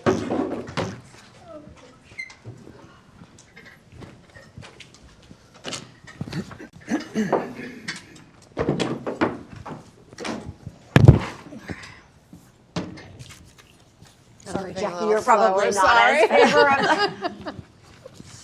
I felt like I missed a memo when I walked in. You all had jackets on. I was like, oh, I wore a sweater tonight. Okay, so next item on the agenda is the discussion of the school calendar 2026, 2027, first reading and a possible vote if we want to move forward to calendars. We did receive a couple of comments from people that wrote into us. Do you want me to give those first, or do you want to do a presentation first? All right, so the comments I received from a parent who's also a teacher here, and she had a couple of comments. And the first was, for the Martin Luther King weekend, it's difficult to have a professional development day, and I noticed that you didn't do this in these calendars, but professional development day following the holiday, because then students have a 10-day gap between their G block class and their exam. It's a significant amount of time and can impact student retention and performance. And so her suggestion is to have the PD day on the Friday prior to the long weekend. She also wants us to consider the impact of a later school start date. She said beginning the school year later pushes instructional timelines back and affects preparation for AP exams, which are scheduled by the state. Teachers have less instructional time to adequately prepare students before these exams. We received another email requesting that additional professional development days and conference days be added. I believe those issues are operational, though, and so can be discussed directly with Dr. Cabral. Sure. Okay. All right, so calendar. We have 3 options that you're bringing forth. Yes, we always bring forward 3 options for your consideration, traditionally, but not necessarily mandated. The first reading, the school committee eliminates one of the choices. We then share it with all staff, and then there's an opportunity for input before your second reading, and at the second reading, making the final determination. Certainly, you don't have to vote on excluding any of them today. That's at your discretion, but we would ask that this be considered the first read, and I will have Mrs. Pruitt go through each of the versions that you're going to be shown and describe specifically the differences between them. Thank you. So tonight you'll see 3 proposed calendar options for next school year. Each year we traditionally include an option to begin after Labor Day. However, because Labor Day falls so late this year, we are not recommending a post-Labor Day start. All of our calendars include 5 built-in snow days, and starting after Labor Day in grades 1 through 12 would push the last day of school too close to June 30th, actually June 29th to be exact, which we cannot exceed school after June 30th under our collective bargaining agreements. I also want to thank you for passing along the feedback, because we did take that into consideration through our conversations with administration as well. So you'll see that reflected in the 3 options here. So the first option has staff returning on September 1st. Grades 1 through 12 will begin September 2nd with an ending date in grades 1 through 12 on June 16th. Kindergarten would begin Friday, September 4th, and preschool would begin Wednesday, September 9th after Labor Day, ending on June 16th. All 3 options you will see include maintaining the current structure in which K through 8 conferences in November occur the week prior to high school conferences, allowing families with students in multiple schools to plan more effectively. And then also you'll see both professional development days on Fridays rather than Tuesdays following the holiday weekends. And that also, from the email that you received, we did talk to the administration about that, and their input agreed that having the day at the beginning of the week, our students have more stamina at the beginning of the week rather than the end of the week. So that did make sense to them. This provides, as I said, more cohesive instructional weeks and avoids fragmented starts.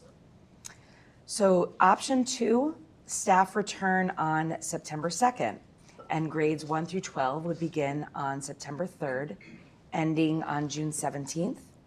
Kindergarten would begin after Labor Day on Tuesday, September 8th. Preschool would begin Thursday, September 10th, and both would end on June 11th. And then the third option brings us back to the beginning of the week, where staff would return on August 31st. Grades 1 through 12 would begin on September 1st, ending on June 15th. Kindergarten would begin Thursday before Labor Day on September 3rd.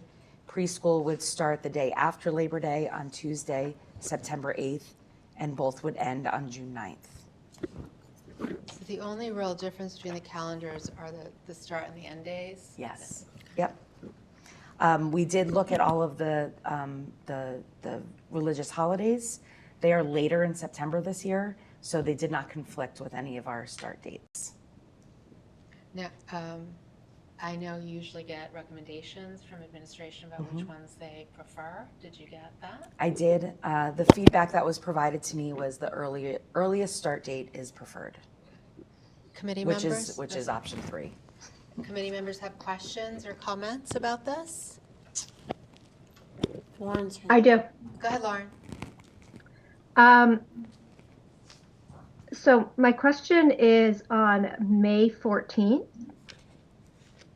Do we always have a random half day in May? Yes. Okay. That is where it's our K through 5, our elementary schools do placement on that day. Oh, and right. our 6 through 12 Okay. have professional development. Got it. Okay, thank you. I have a question and then a comment. So in terms of the start dates, I know in the past we've discussed kindergarten and what day is optimal. Is it best to sort of have them in the building for a Friday? They get over their nerves. They go home for Labor Day. They're a little calmer. Is it best to have a couple of days in the building so they get a little more settled before they go for Labor Day, or just to start after and have a full week? So I'm getting head nods and smiley faces from Mr. Studebon. So any feedback on that you can provide? Honestly, at the beginning, any of those are fine. We typically enjoy a Friday start because, like you said, it's that one day in, get them in, and then they come back for full time. But the first couple weeks of kindergarten, regardless of the day we start on, is a lot of getting students introduced to a brand new building. So I really don't have a preference on which one of those 3 options we go with, because the introduction to the school is pretty much going to be the same regardless. Okay, thank you. A comment, I will make it every time. Actually, 2 comments. I know that no school in November is real. However, and then I do actually have a question on no school in November, but I know that it's a real thing. I continue to feel that for working parents, it is incredibly hard to have conferences on 2 different dates. You lose all high schoolers as childcare. So I continue to struggle with and push back on the idea of having those dates split, because the 12th and 13th, you have no childcare support whatsoever from even a high schooler in the community. So that is very hard, and it means trying to take off more time. I also have a concern that the parent-teacher conferences for the younger grades are right after the Veterans Day holiday, which a lot of companies don't offer. So that is a childcare nightmare, and very inconsistent for the kids, trying to get them into a routine coming off of having no school, then having 2 half days. So I don't know if there are any options you would consider different than that, but just from a parent who's juggling that, it is very, very hard, and you end up with incredibly dysregulated children by the time that weekends. So very hard. Question, it is midterm elections this year. Have we given any consideration to how comfortable we feel with having school during midterm elections? I know some groups are starting to become concerned about that. Concerned, why? Because given our current political climate, it may have more activity during an election day than normal. And I don't know, I have to look into all of the cases that are up for consideration in Massachusetts, but there is, I know some districts across the country are paying more attention to that, given the current political climate and the fact that midterm elections are being treated more like they would have been a presidential election, given the energy of the country right now. So just throwing that out there as a question. Colleen, did you have something? I would just agree with Kelly about the elections. I know a number of districts do close just because of not only the energy, but the volume of people who are coming in and out. And even though we put lots of stipulations and protections in place, and I know law enforcement is there, there's just still an awful lot of folks coming into a school building during the school day that, you know, you obviously cannot vet. They're just there. So it just leaves I feel like the kids open a little bit of vulnerability to the schools. So I would share that concern. And then I would actually also share your concern about parent-teacher conferences. I know that's the way it's always been. It just is what it is, but it is very, very difficult. And if you have kids all in, like, you know, K1 and 2, that can be just as convoluted to schedule as if you have a first grader and a ninth grader on the same day. So it can be, I think it's really well intentioned, and I know many, many districts do it. But I also think it it's just as convoluted if you have a number of kids in one elementary school to schedule as if you have multiple kids in multiple schools. Or RO and BA. Yeah, exactly. Yeah. Jim, did you have any comments or questions? My only reaction, I guess, is I lean towards option 3, draft 1, where the last day is June 15th. I think that makes sense and gives a couple days for some potential snow days to get out before the Juneteenth holiday. Yeah, in terms of putting aside the concerns that you both raised, in terms of which calendars 1 and 3 are the ones that I would consider more. 2, I feel like starts a little too late. If we want, I agree with that. I like option 3 of all of them, for sure. I do too. We can, I don't know if you wanted to address the concerns that Colleen and Kelly Sure, had. absolutely. So what I'm hearing you say is that to reconsider the conference dates to align with the high school conference date and also the professional development day. Are you suggesting that it be on the election day, or are you considering no school on election day and that which would move the last day of school back a day? I'm sorry, you're referring to Professional Development Day or the Veterans Day holiday? The professional development, Which Professional Development Day would you move? I apologize, I'm not following. So in the past, we have, we typically do have a professional development day when it's a presidential election on that day. Thank you. When it's not a presidential election, we move it closer to the beginning of the year, which is in October. So my question to you is, are you asking us to entertain the thought of having no school on the 4th or the 3rd, which election day? The 3rd? The 3rd. 3rd, thank you. Or having a professional development on that day? I think it could be a positive for, people can experience the democratic process in real time. I will say also the voting at the high school, while I know that the town would love us not to have school that day, regarding parent or anyone voting going into the schools, it's very separated. So that typically is not a factor. And you're eliminating another day in November. Right.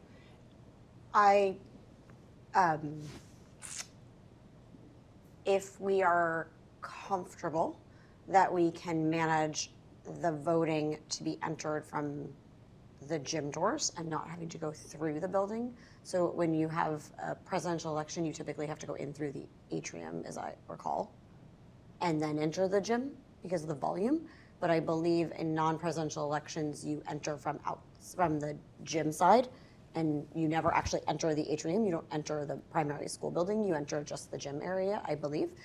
So if we are comfortable that we can isolate it and have the appropriate support, I'm fine with it. I just wanted to raise it because I know some districts are expressing concern that there will be a higher volume of presence during that time. And when there's a high volume, like in a presidential election, we often do make the decision. It does all, what they're saying is it does all go through the atrium.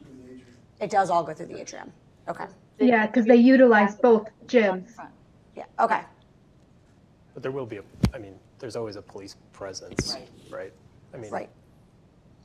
I would be concerned that we don't want children to be afraid of election day or fear that there could be a security concern. There could be, but I think there are positives to having it at the schools and having the children reasonably safe in the buildings.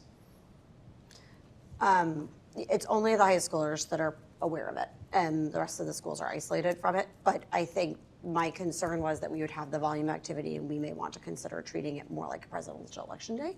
And I want to just pose that question to everyone for consideration. I don't know if that's something we need to be concerned about. I just know some districts are taking that into consideration, that there may be a significantly higher volume similar to a presidential election. Because we have a different protocol for a presidential election, I thought it was worth noting. I don't know what your thoughts Any other, Lauren, do you have a feeling about that?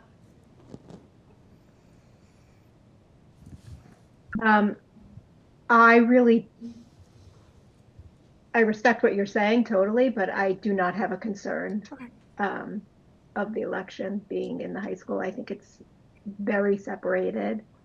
I think Danielle and her team do a really great job of organizing it and making sure that it's separated and that no one goes into the school, and I don't have any concerns. So do we want to eliminate a calendar and then we'll have the second reading next time? Do you want Mrs. Pruitt to come back with an option of looking into different conference dates? What would you guys like? I say that we eliminate option 2, and whether Mrs. Pruitt comes back with another option is I'm indifferent to, but I think that we all agree that option 2 is not our favorite. Do you want to make a motion, Lauren? I make a motion to eliminate option 2. Do I have a second? Wiseman, second. Roll call vote? Crowther, yes. Purser, yes. Wiseman, yes. Hamilton, yes. Loomis, yes. Okay, great. To your second question, I would like to see at least a consideration on the conference dates. Absolutely. And if everyone else is comfortable, then I'm fine in the election piece. I just wanted to pose the question. Yep. Sure. So at the next school committee meeting, we will have this second read of the calendar. Thank you. Thank you. Dr. Hill. Next item, update on fiscal year 26 budget. Dr. Cabral. Thank you. Director Spagna has the forecast for FY26 budget, and he has a slideshow that goes with it. So he's going to present this for you. You also have some handouts that are coming around, and of course, he can answer any questions that you have as well. Thank you.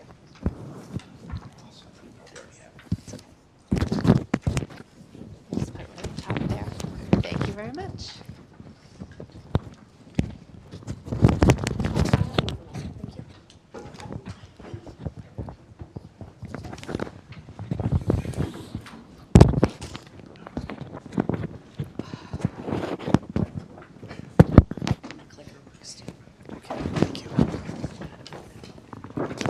Just fold it back. Intuitive.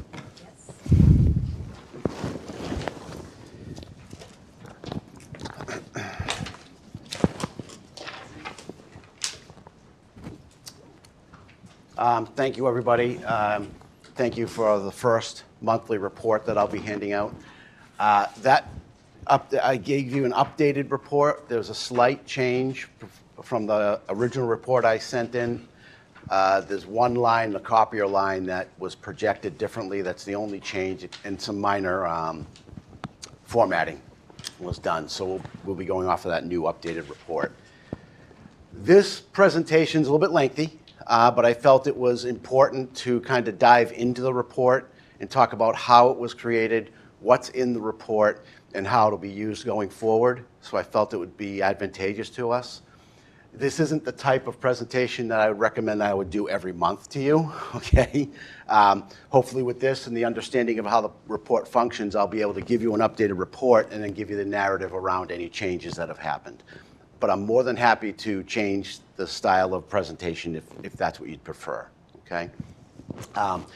This financial update and forecast, it goes through as of February 3rd. That's when I pulled the data out of the system. So as of February 3rd, that's the year-to-date expenditures that we'll be going through. And then the forecast goes through to the end of the fiscal year, June 30th. There are a couple items I'd like to go through on the agenda. I want to talk about how it's done and what's included. So we'll spend a little bit of time on that. Then we'll go through the several categories of how I broke out the report. It's based on, it goes by salaries, benefits, contracted and professional services, copiers, materials and supplies, technology, extracurricular, buildings and grounds, tuitions, and some miscellaneous. And at the end, we'll sum it all up and we'll talk about the year-end projection. So we'll go right into it. How it's done.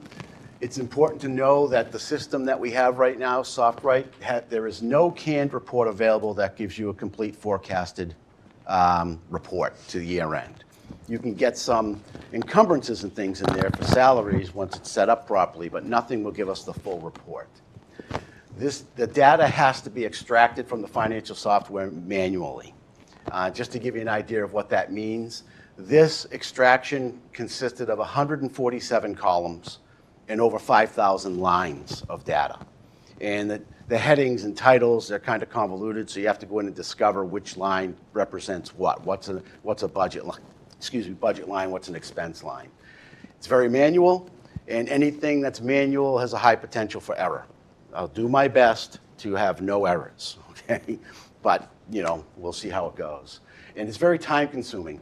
Now that I have a basic process in place to assemble this report, it still takes me 2 to 3 hours to put this together. It's not something I can run a report out of the system, which is what I'm used to in previous districts. 20 minutes, I have a report for you. That's not the case here. But that 2 to 3 hours also does not include the time I spend. There are certain categories that I am tracking on spreadsheets that build projections for me as we go along. It doesn't include any of that. That's ongoing. That's always happening. Okay? So what's included in the report? This is operational budget only. There are no grants or grant offsets, no revolving funds or any other funding sources. Okay, we're just looking at the operational budget. It's not based solely on cost center or department, which DESI refers to as their function code. A cost center can contain salary, benefits, contracted services, supplies, and facilities, or a combination of those things. Whereas this is going to be based on a school code, which is what we call it in our system, but that's the DESI object code, okay? The school codes are specific to the type of expenditure regardless of the department in which it is charged. We need to look at salaries, for example. If I pulled up the business office, you may see salaries, you may see some contracted services, you may see supply line. It's very difficult to forecast each individual cost center that way. So we put salaries all together, we put benefits all together, and that's how the forecasting is done. I just want to take a minute on the report that I gave you and go through the headings that kind of tell you what's in the report. It's made up of 2 main categories. The first one on the left is current activity. This one is as of June 3rd, 2026. So that's what's there. The second half, or the right half, is all the projected activity to year end. Okay? So what's contained in the current year activity? The adopted budget is the first column. We know what that is. That's the adopted FY26 budget that's been approved. Now, as I go through the remainder of the year and I start bringing to you budget journal adjustments that'll be made, it will no longer be an adopted budget. It'll be an adjusted budget. Okay? I will try to work to see if I can keep that adopted budget line there and add a line for the adjustment, so if we needed to, we could see actual movement between the two. Year-to-date expenditures, that's the actual expenditures through the date that's noted in the heading. So the next report will be as of a different date, okay, just so we know where we're at. And then the balance, obviously, is the unexpended budget in that line as of that date noted. When we look into the projected activity to the end of the year, there's an encumbrance column. Those are the POs that are in process, and in some cases, we do still have a few blanket POs that are sitting out there, but the majority of them have been liquidated. Blanket POs are going to be few and far between, but there is a need sometimes for it. And also the encumbrances for payroll, which is the projection of the payroll expenditures through year end. This particular report's using the encumbrances out of the software. The software still is going through some cleanup. The cleanup's going to take us a while. So it is probably some encumbrances that are being over encumbered, but I felt it was more prudent to use the higher number for our salary lines as opposed to my spreadsheet, which is a lower number. Just in case there's something missing, I'd rather be conservative and assume a bigger expense and come to you with a savings more so than, we have a little bit of a deficit. I don't want that to happen. Then we have the total, the projected to year end. That's the calculations. That's really my column. Projected calculations to project expenses through the end of the year. It's made up of averages, it could be history, it could be known annual expenditures, or a combination of the two. Depends on what we're looking at, what line we're looking at, and the information that I have available to me. You'll see, though, at this point, we're 6 months into the school year. We've got 6 more months to go into the fiscal year, excuse me. A lot of the lines you're going to see right at this point in time, I'm assuming we're going to spend 100% of that budget. Not all of them, but many of them. And then as we go through the rest of the fiscal year, I'll start to true that up a little bit and use more of a projection, and we'll either see that we're going to be projecting an over expenditure or an under expenditure on those lines. But when you look at that report, you'll be able to tell, because there's zero balance at the end of the year. I'm just assuming full expenditure. And I'll point those out as we go through, too. Total projected expense column, that is the year-to-date plus the encumbrance plus the projected to year-end. Gives us our total projected expenditure for the year. And then the projected budget balance is, again, that projected unexpended funds at the end of the year. Or it could be over-expended funds, too. Okay? Any questions on that? Let's go into the categories. Salaries is the first one. It's that biggest piece of our budget. It's over 80% of our cost. We're all people. In this slide, you'll see, and I'm just going to come over here because I can get a little bit closer. My eyes are not that good. The red indicates the year-to-date expenditure. We spent about 42% as of this day, as of the 3rd. The purple indicates what's encumbered in the system. It's just under 51%. Then we have the little slice of yellow there. That's the projected to year end. Just over 1% is projected, and we'll go into that in a minute. And then the projected budget balance is 5.1% that we're projecting to have remaining or unexpended at the end of the year. Now, the salaries consist of employee payroll and substitute costs. I break out the substitutes because I think that's a valuable line to kind of project to see how we're trending based on absenteeism overall. But in this case, it's not necessarily just absenteeism, but we want to watch that trend. I do have a little note down there that the $2,066,000, which is the 5% that's projected to be available at the end of the year in salaries, that's inclusive of that $1,795,000 that we have to turn back to the town, that we all know we have to agree to, okay? Let's take a look at just that slice of pie that says projected to year end. What that consists of, the town has requested that we provide some assistance with our projected budget balance to offset some expenses. And so I'm just bringing that to you so you can see it. They are requesting that we encumber $91,000 for the town plumber for 1 year. The $45,000 is, they're asking that instead of doing the 50% of the SRO that we normally do, they'd like us to do 100% for 1 year. And that's the other $45,000. The balance of that, the $426,837, that is the projected substitute cost through the end of the year.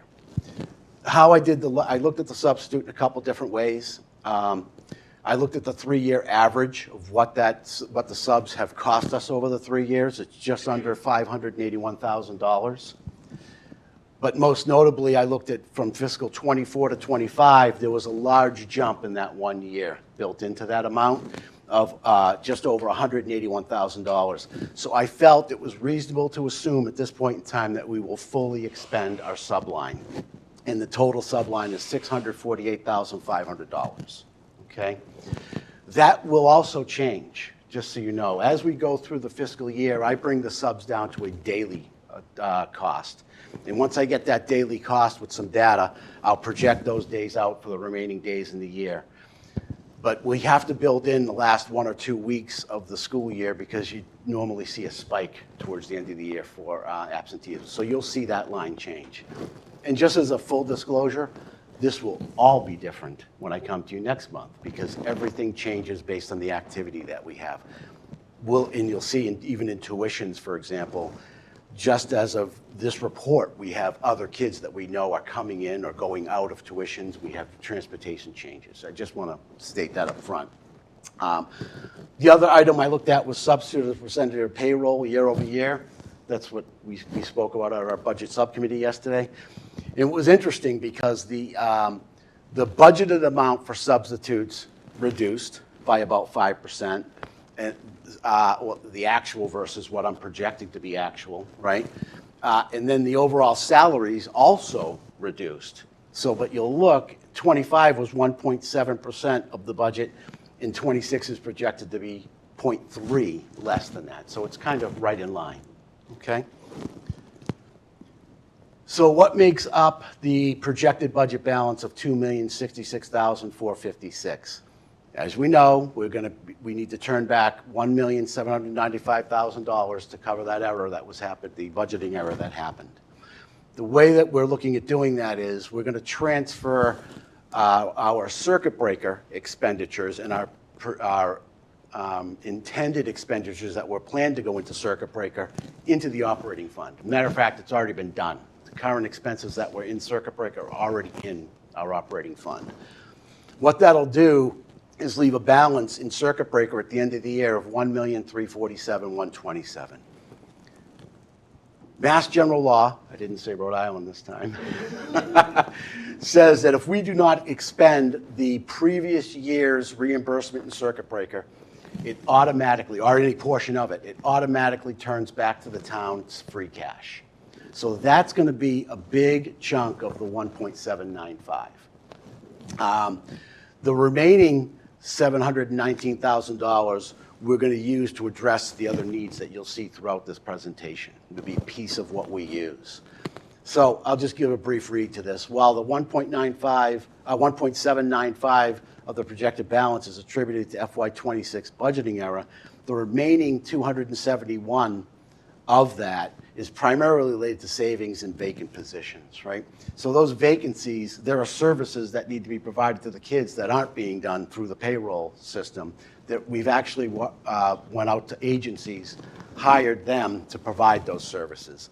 So we see a savings in salaries because we have the vacancies, but you're going to see some cost overruns down in contracted and professional services, okay?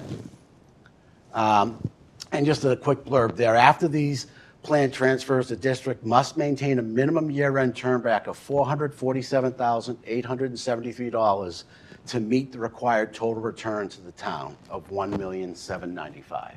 So we have to end with at least that to meet our obligation to the town, okay? Benefits is primarily unemployment. There is a small amount, $8,500 in a stipend that's out there for cell phones that's contractual. I don't fully believe that it belongs there, but it's minor. I'm not going to worry about that right now. We'll deal with it maybe in next year's budget and put it where it belongs. But as of year to date, we've expended 11% of the budget. Our encumbrance is 0.7, and our projected year to year end is about 20%. That leaves us a balance of 67% of the budget. That balance, the projected year-end balance the projected to year-end balance is based on actual expenditures for the first 6 months and assuming that that's consistent spending for the next 6 months. We have very few people on unemployment. That's why we're seeing such a under expenditure for the year. Those people that are on unemployment, I'm assuming they're going to stay on for the rest of the year, but some could get a job and come off sooner. So that could change also, okay? So like I said, the remaining budget reflects unspent unemployment funds. Contracted and professional services.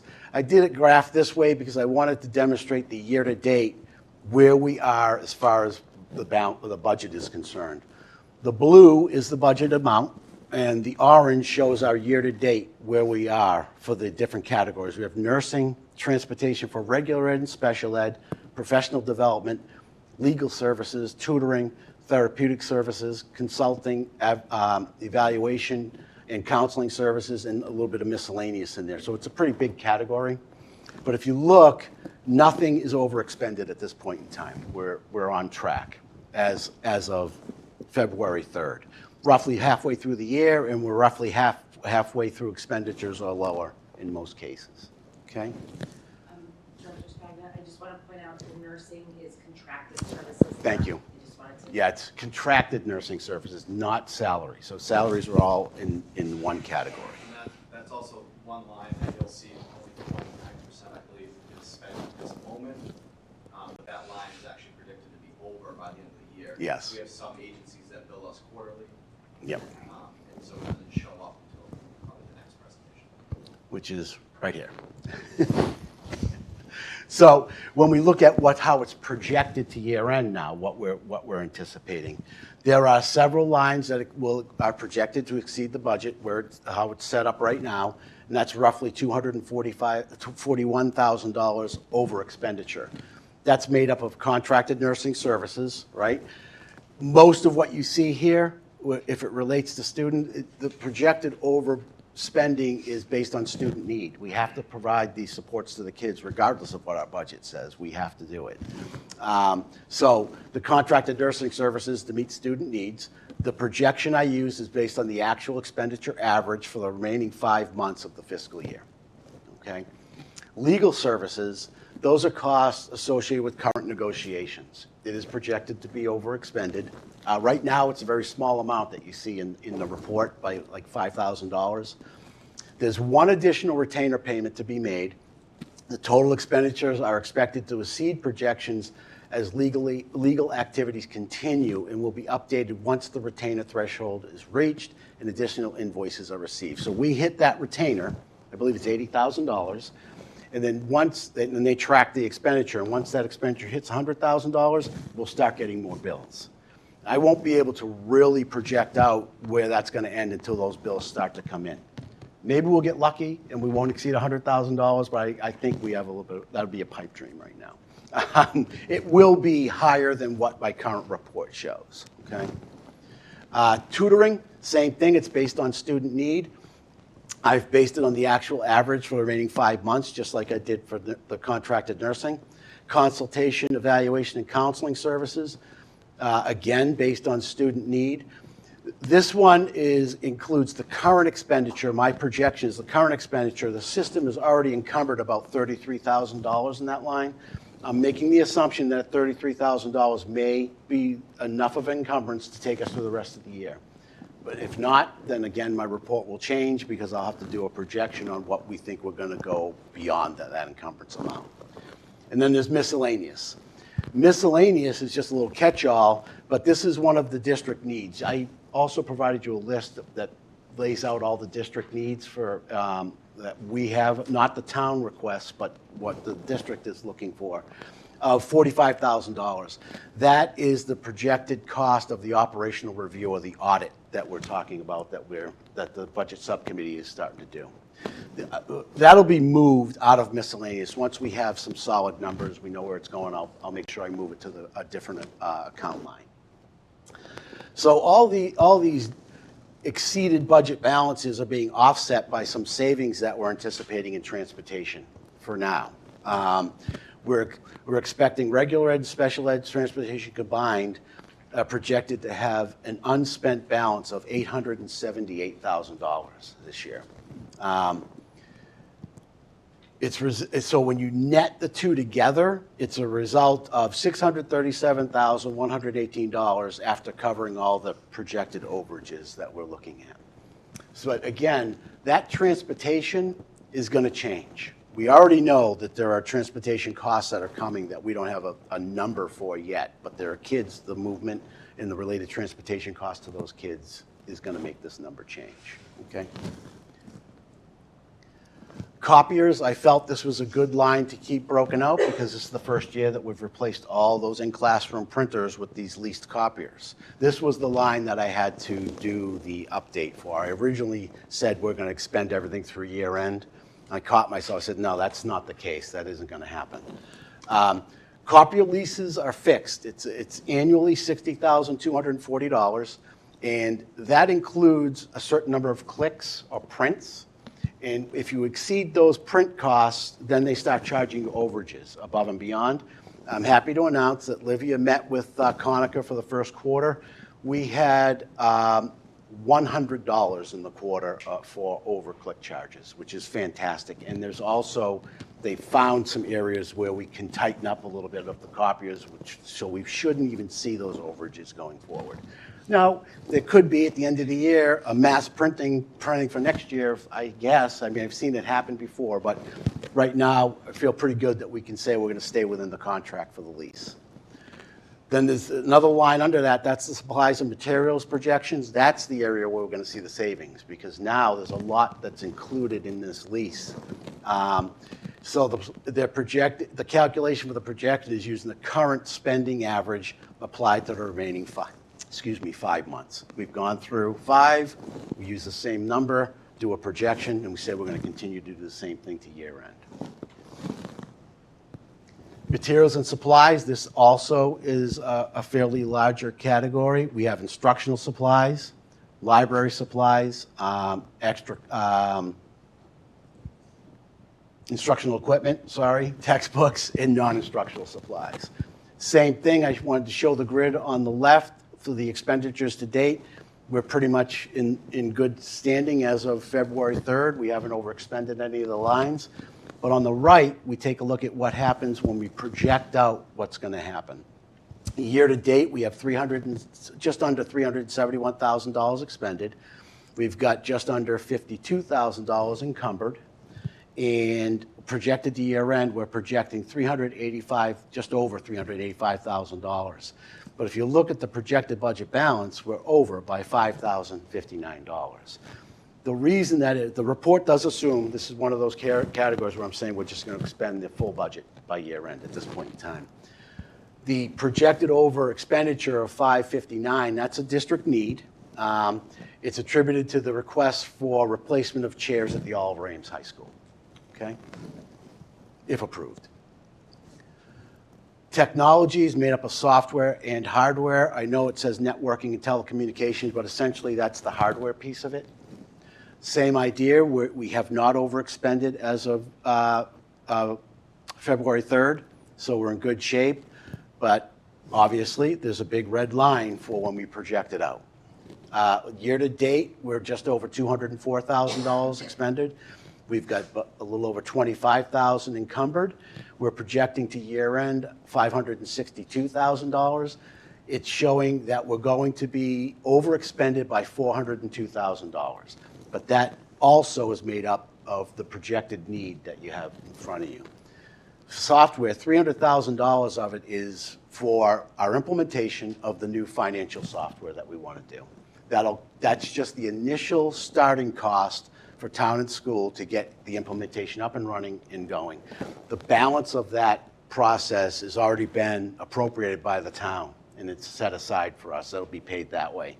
But we could move forward with the $300,000 to get things moving once that happens.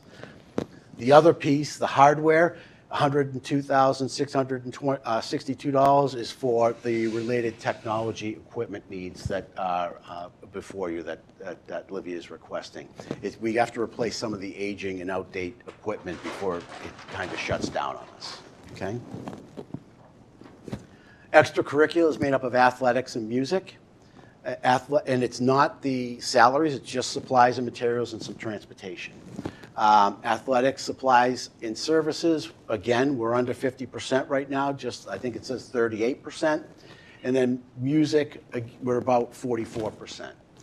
The reason you see music is much lower in total is because most of music is in the salary line. It's for the stipends that are paid and things like that. That's up with the salary count. Whereas athletics, there's a lot more supplies and materials. Plus, music, they both have their revolving funds that they're using, but music does rely heavily on their revolving fund for a lot of their supplies, materials, and some transportation.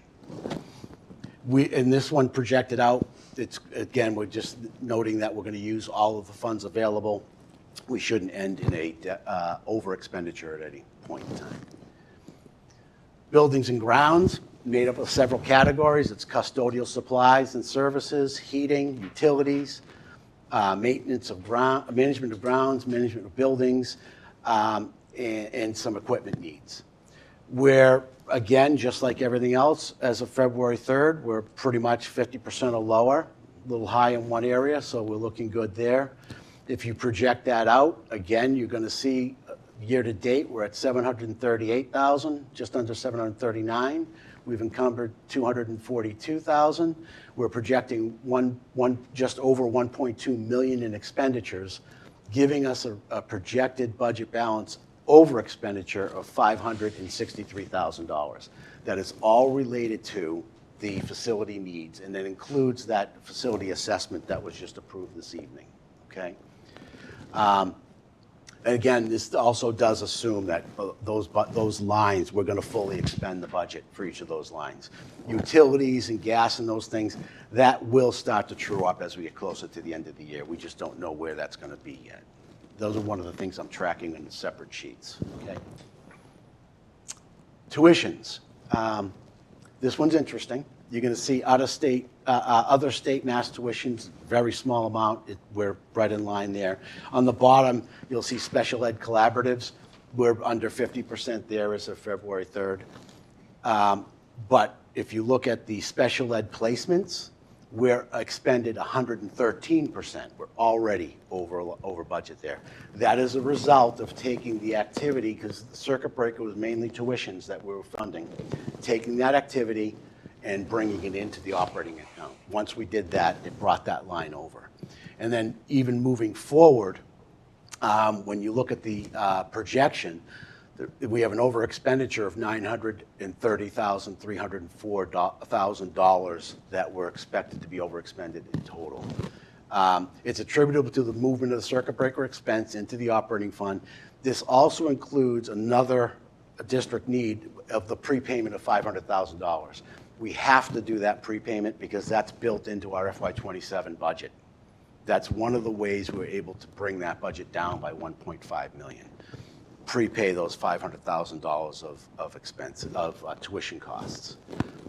The amount is comprised of special education placement, that $930,000, $667,150 for special education placements, and special education collaboratives of $263,154. Okay. Miscellaneous, this is a little catch-all. There are various little items that don't fall into any one of these specific categories. Honestly, this miscellaneous expenditure I really should go through it at some point in time. It's not a big item. It's not high on the list to get done. It really should be allocated to where it belongs. But for now, it's in miscellaneous. It does also assume full use of all budgeted funds. The projected over expenditure, you'll see we're projected to be over expended by $244,000. This is another, I should say, district need or town need.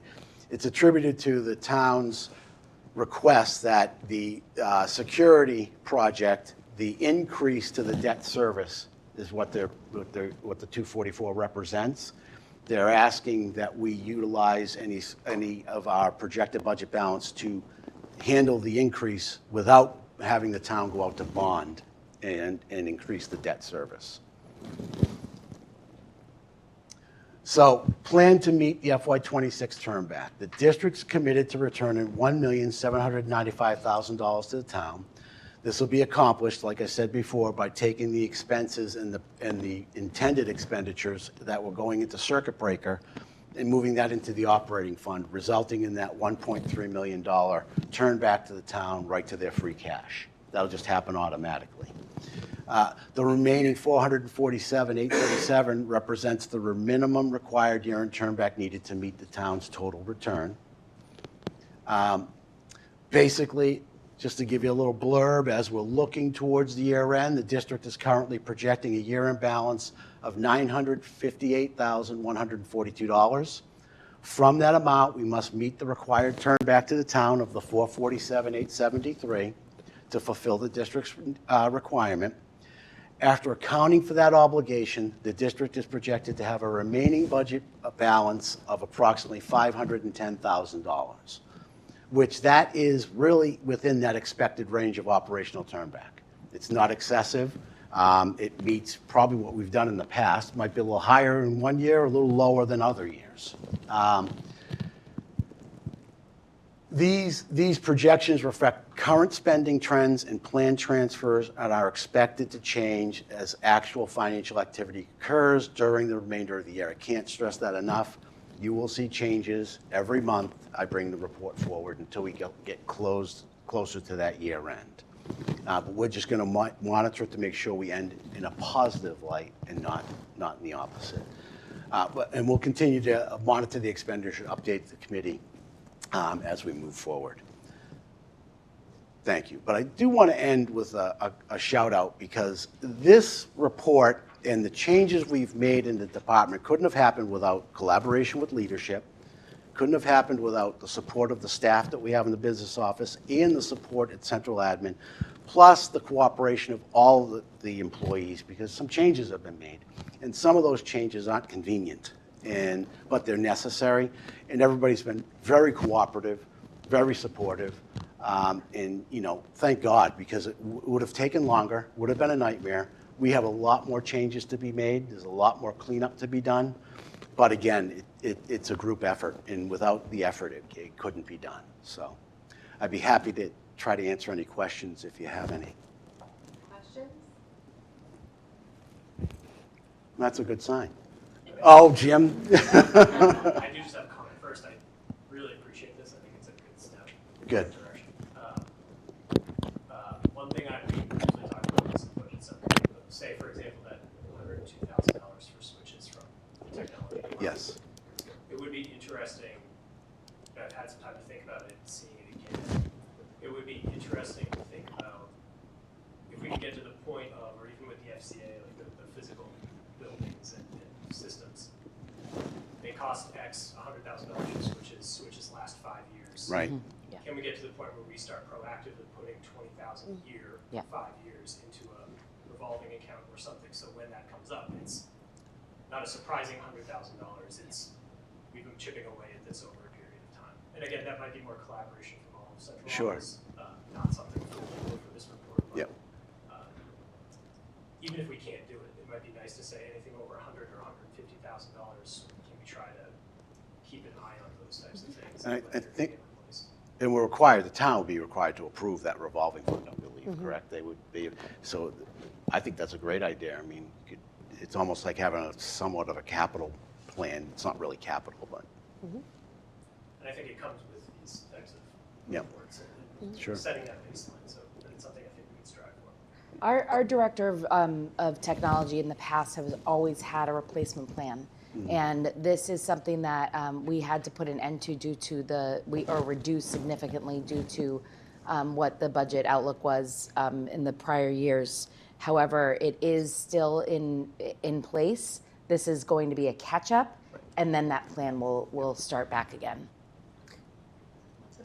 And that may be part of it too, right? We may not need to have the certain amount set aside, because every year we know we're Yes. replacing and removing things. And so every year it's somewhere between 80 and 100K, but we can count on that as opposed to like having these things come in. And that's been the, right. And one point I'd like to make too is, you know, as we go through the fiscal year, if my assumption of we're going to spend everything in that line, if that doesn't happen, that may absorb some of these additional costs that we're projecting right now. So hopefully everything will tighten up, and we actually won't need to use any additional funding or request any additional funding or anything. And one thing I did forget to mention is I will be coming with a lot of budget journal entry requests, a lot, because we will need to get the budget in line so we don't have these not deficits, over expenditure lines when we come to year end. I don't want to do them willy-nilly, come in one at a time. You know, I'd like to do a chunk at a time if we can. And I know we need to wait, and I got to get the approval for it, so it'll take some time. And we did talk about it at the budget subcommittee, potentially trying to streamline somehow the process. But I just want to give you a heads up that they'll be coming once we get things in line, and I know what we're going to do. I'll try to do them as larger movements as opposed to one here and there. You know what I mean? I'll try to keep it kind of consistent.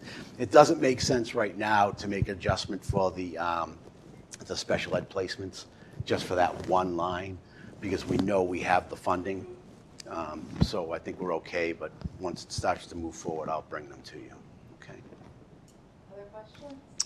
just a comment. We went through this in a lot of detail yesterday at the school committee budget subcommittee. I think the level of detail is incredibly helpful. Good. The collaboration and opportunity to work through all of that and understand all of the mechanics behind it, I think is also incredibly helpful, and I do appreciate everyone who helped you pull this together because it's a lot. I think the things that become very obvious too is that you start the year with a certain projection of what you think may happen, and due to shifts in student enrollment, shifts in demand and need of students, shifts in demand and need of the buildings, there's a lot of places where adjustments have to occur. And even some of that, as we talked about, contract nurses versus employees or the substitute teaching element to it. Even the fact that, you know, we had certain positions, as you noted, where we didn't have someone in place, and so we had to use an agency. So the movement can sometimes be confusing, and why we went through it in so much detail last night, but it makes sense as you start to look at it in the whole and the drivers behind it. And we obviously strive in more public meetings to ensure that we maintain all of the confidentiality. Even when we're in the subcommittee meeting, we don't have detail. But so we always maintain the confidentiality of students, but we are very careful in terms of respecting those boundaries at the same time, especially with some items that involve transportation and considerations of students. But it's very helpful to see this level of detail. And I greatly appreciate you bringing that to us. It was something we had talked about when you joined, and it's a welcome addition, so I appreciate it. Good. And if there are any recommendations, or you think I should tweak this or change it or show it a different way, just let me know and I'll see if we can put that together. Okay. Colleen, Lauren, anything? Okay. Thank you. Thank you very much. Thank you.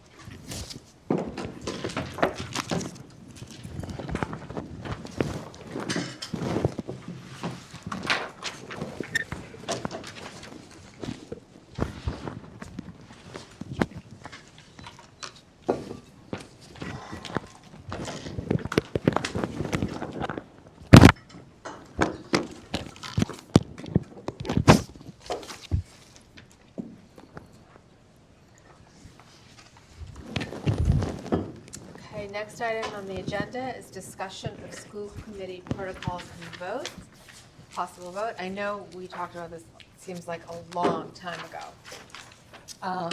But I took the comments that you all made and incorporated them, and then, as you can see, I added another protocol at the end, and this was based on our workshop with Sean Costello from MASC. It's underlined just so that you know that it's a new one that I added. So I wanted to get your input on if you think these are ready to go, if you like this extra one I added, if there's anything else you want added or taken out. I had one comment as I had gone through it. First of all, thank you for pulling this together. It is a lot of work to pull all of these things together for us in the middle of everything else you've been helping the community with in terms of the different searches and what have you. I think it represents our conversation well. My one comment was on item number 12. Sure. So as we had stated in item number 10, we request that we channel requests for information through the school committee chair and not directly to staff. However, on 12, we note that, it is our intent to avoid surprises and make sure we ask questions in advance and so that, especially as representatives, can be prepared for some of the questions that will come up. But we note that school committee members should contact the superintendent and the school committee chair well in advance. So I think just clarifying how we want to manage that. Do we want questions to go through the school committee chair in advance of the meeting? Or do we want, which questions do we want to note go to the superintendent and school committee chair? It's just two slightly different paths on the two line items, so I just want to make sure that's clear. So what do you all want to do? So I think number 12 was something that I felt strongly about, and it was we never want to have like gotcha moments of asking a question that I don't want to say that that hasn't been asked before, because that's the point of what we're supposed to be doing, but if it's I don't know if Jackie, I know with Jackie and I spoke about it with you in detail. So if there's additional information, somebody can come prepared to present whatever information Right. you're looking for. Yeah, yeah. I totally agree, Lauren. I was just noting that on number 12, it specifically says, contact the superintendent and the school committee chair. And on 10, we ask that all requests be channeled through the school committee chair. So I just wanted to make sure, and it's working for us now, but for posterity, do we go through the school committee chair, or do we also contact the superintendent for items that we're going to be asking about at school committee meetings? It just seems like we wrote two slightly different paths between 10 and 12. And while what we've been doing up to this point is informing the school committee chair that we want to reach out to the superintendent with questions, and then we go ahead and do so. But I just wanted to see what we want to put for posterity. So to me, 10, and maybe this needs to be a little more clear, to me, 10 is really talking about if school committee members need information from other administrators or teachers or staff. And 12 is Jim has some follow-up questions about the facility report, and he wants to make sure all that information is at the school committee meeting. So he lets Dr. Cabral and me know that those are the differences. But we can certainly tweak it if you think that's a little, if it's confusing to have it that way. I feel like I do this a lot probably, but I feel like I usually am reaching out to both of you at the same time, so you're aware of what I'm doing or asking, but Dr. Cabral may have the more operational knowledge, but at least the chair of the committee knows that who we're interacting with and why, if that makes sense. So maybe we just say for 10, not directly to staff other than the superintendent.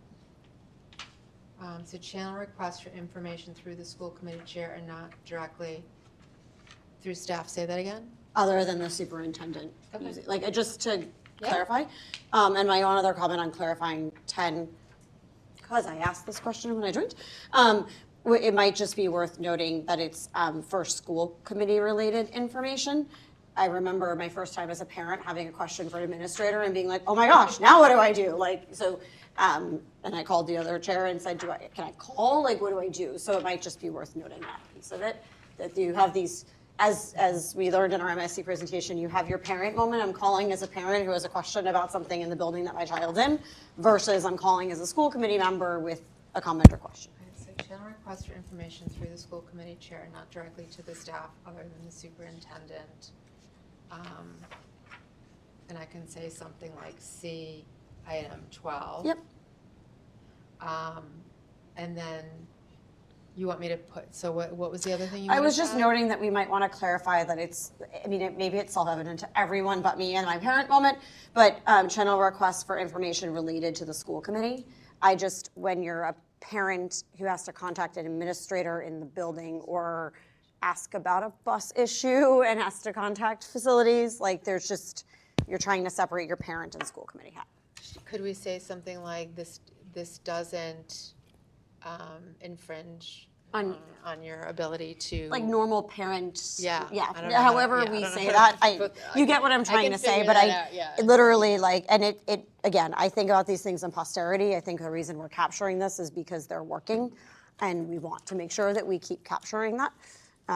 But it was certainly, the first time trying to figure out how to navigate that. When I call, when I used to call the district I live in, I would announce myself. I'm calling you as a parent, or I'm calling you as a colleague, because they would know how to answer me. Yep. In a particular way. It's literally like, hi, and my parent had. I make sure I always send it from my personal email. I never ever use my school committee email. I'm extremely sensitive to it. But it's like those calls you get, like, hi, there's nothing wrong with the nurses calling. Like they start off that way. Like the first words are like, your child's okay. And then, like your heart's in your throat. Yeah. All right, so I can work on this, and we can just put this back on the agenda for the next meeting. Is that okay, Vanessa? And we'll have a vote on that then. Schedule of payments. So we signed warrant 058S, 060S, 052S, 063S. Public comment. Is there any public comment out there? Okay, so I'm not going to do my little spiel then. No public comment. Superintendent notes, Dr. Cabral. Right. I have just a couple of updates. One is that our EV stations are now, they've always been up and running, but they are now charging. I don't think that made any sense. Respectfully, Charging I'm a confused. fee. Oh, okay. Thank you. As soon as I said charging, they're charging and charging now. I see. They're charging for the charge.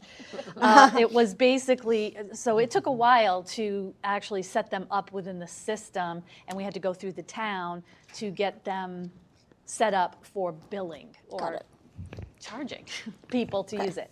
So people who have been using it will notice that they do need to input information. All of the information is available on the screen. There's just a small clarification that I wanted the school committee to be aware of. You voted on the fee to be $3 per hour. The way that it actually charges is by the kilowatt hour. And so it's going to be 45 cents per kilowatt hour, which comes out to $2.97 an hour. So I just wanted you to be aware of that tiny discrepancy there. All of that is available for the consumer on the screen when they go to use it. There are other features on there. Do you want it to charge a different rate if they're on there for a certain amount of time or things like that? We're not doing any of that. We're just doing the flat rate fee, which is approximately $3 an hour, which is what you voted on. The other item, I have regular meetings with principals in all of the buildings where I go and I spend time meeting with the principal about their particular school, their goals, different things that are happening in the school, and then I get to spend time in the school. They don't usually happen to coordinate with school committee meetings, but today it did. And so I just want to briefly talk about my great day at Richardson Olmsted today. Just it was the 100th day, so just seeing everybody dressed up, first of all, is hilarious. But and they're very in character, these small children. They gave themselves names, like Agnes and Carl, and they were very much Phil. They were just very much in character. It was very funny, but just the work that everybody's doing. You know, I went into ELA blocks where they were doing Hatchet, the story Hatchet, and then I saw an experiment of water filtration, survival skills, and just math, the fractions and the decimals, and our kids are fantastic. Our teachers are amazing. I wish everybody could see what we get to see on a regular basis. Like I said, my visits don't usually coincide with school committee. They're usually at the beginning of the week, but I just had to share what a phenomenal day I had at Richardson Olmsted. So it's like that at every school. Every time I get to spend the day there, they're always my favorite days. And then just finally reminding everybody that next week, for all students and most staff, it is vacation week, and so we hope everybody has some opportunity to recharge, to do nothing, or to travel, or whatever it is that that people choose to do next week for themselves, their families, spend time with their families, and hopefully we'll have good weather. So far, it's supposed to be pretty good, so I hope people are able to do some fun things outside. No, I not. I not. That's it. Thank you. Assistant Superintendent notes, Mrs. Pruitt? So I just wanted to highlight an event over at Richardson Olmsted that I'm sure Dr. Cabral meant to share with everyone about the presentation that Devin Beck shared with the students. That it's probably on the news already, but Channel 7 was in the district recording, so that should be on the news. It was on the news earlier today. I didn't get to see it, but I'm looking forward to seeing that if we get home Channel by 7. the 10 Did you o'clock. say that? Channel Yes, Channel 7. And then I also wanted to share with you that we are offering a 3-credit course for our educators through our Title IIA grant, which is specific for professional development, called the Educator Happiness Project. And so it is around bringing happiness to our educators, and it is being offered through the University of Montana. And so, as you know, Dr. Cabral a few years ago went to the Montana Institute.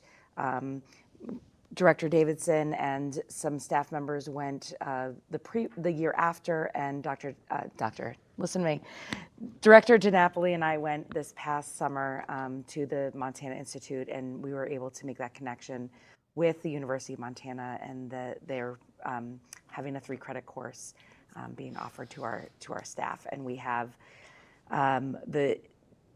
the information will be going out to staff as we have confirmed it. We're waiting on the contract to be finalized. It is lower than the total cost is at an amount that's lower than school committee approval, so we won't have to seek your approval for it, but we still need a town contract, so that's what's holding it up. But we're really excited for this offering for our staff. Great. Yep, that's what I have. Okay. School committee notes, Colleen? I don't really have a lot, just I hope everyone has a wonderful vacation week next week.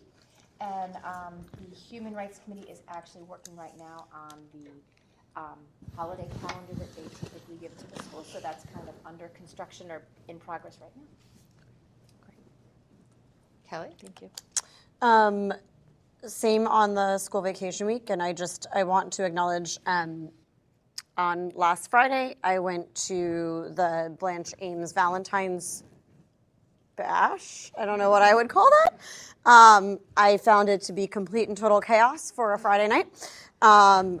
All of the kids seemed to like their dressing up in those moments. My son told me that it is not any more loud or chaotic than a normal school day, and that the cafeteria is often like that. I have to give Mr. C a complete shout out. He stood in the middle of all the chaos taking pictures, was completely not overwhelmed like I was. And if that's what you deal with every day, God bless you all, because I thought I could handle a lot, but that was a lot. But kudos, the kids had a blast. So for that, I went home and took Advil. But otherwise, also wishing everyone a happy 100th day. A lot of excitement there. There was a lot of disappointment that the date moved, according to my household. And a happy Valentine's celebrations. I know there's a pep rally at the high school tomorrow, so a lot going on to celebrate the week, and a lot of Spirit Week activity at the high school this week as well. I was confused every day my child appeared in some sort of confusing outfits. Pajamas one day, ski outfit today, tomorrow something Valentine's related, but wishing everyone the successful wrap up of their week. Thank you. Jim? Not much from me today. Hope everyone enjoys President's Day, for those of you who aren't on school vacation week next week, as well as those who are, enjoy school vacation week. And I'll continue pitching school committee naming subcommittee, if anyone is interested out there. Still accepting one more applicant for a parent, guardian, caregiver from the town. That next meeting is Monday, February 23rd at 6 p.m. So feel free to reach out if you are interested. And I forgot to ask Kelly and Jim, budget subcommittee for Yeah. your first meeting? We had our first we meeting met yesterday. Yep. More to come. Next meeting tentatively for Friday, February 27th. Mm-hmm. Great. Lauren?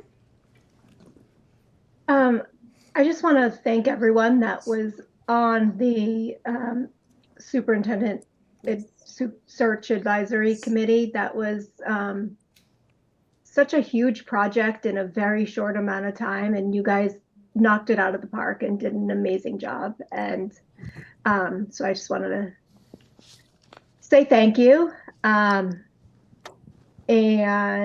I want to wish everyone a good restful break next week. And the middle school had their Pack the Gym this afternoon. I hope it went well.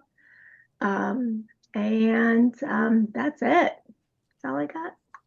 Thank you. I also want to thank the Superintendent Advisory Committee. I mean, it was a great committee. I thought it was a lot of hours in a short time. Everyone worked. A lot of people didn't know each other at all before it. Everyone worked really well together. I mean, the presentation they did tonight, it was like last night at 10 o'clock, okay, who's doing what? I mean, really amazing group. So, and the students, I can't even imagine being able to do at that age what they did. They were incredible. So that was great. Select Board met on Monday to discuss the menu override options. They met with the police and fire chiefs and the DPW director to discuss their requests. So the fire department is asking for funding for 4 firefighters, fire department training, and equipment and maintenance. The police department is asking for funding for 5 police officers and for expenses, and the ask is for both departments together, $1,415,000, which has a median estimated tax impact of $150.58 per year per household. The DPW is asking for funding for road and sidewalk repairs and 2 special equipment operators for a total of $700,000, which has a median estimated tax impact of $82.13 per year on top of the last one, which comes to about $233 per year. Policy subcommittee met, and we were able to review another group of policies that we'll bring to you at our next workshop. We had our first collective bargaining session with the Easton Educators Association last week. We'll be meeting with them again next month, and we look forward to our continued collaboration with them. So, if there is nothing else, I am going to make a motion to enter into executive session, not to return to open session, pursuant to Mass General Law, Chapter 30A, Section 21A3, to discuss strategy with respect to collective bargaining for the EEA Units A and C, and in my opinion, having this discussion in open session would be detrimental to the bargaining position of the school committee. Do I have a second? Percio, second. Roll call vote. Crowther, yes. Percio, yes. Wiseman, yes. Hamilton, yes. Loomis, yes. Thank you all. Good night. Thank you guys all for staying. Thank you all. Vanessa, go home. Yeah, go I'll do home. the minutes. Yes. Yeah.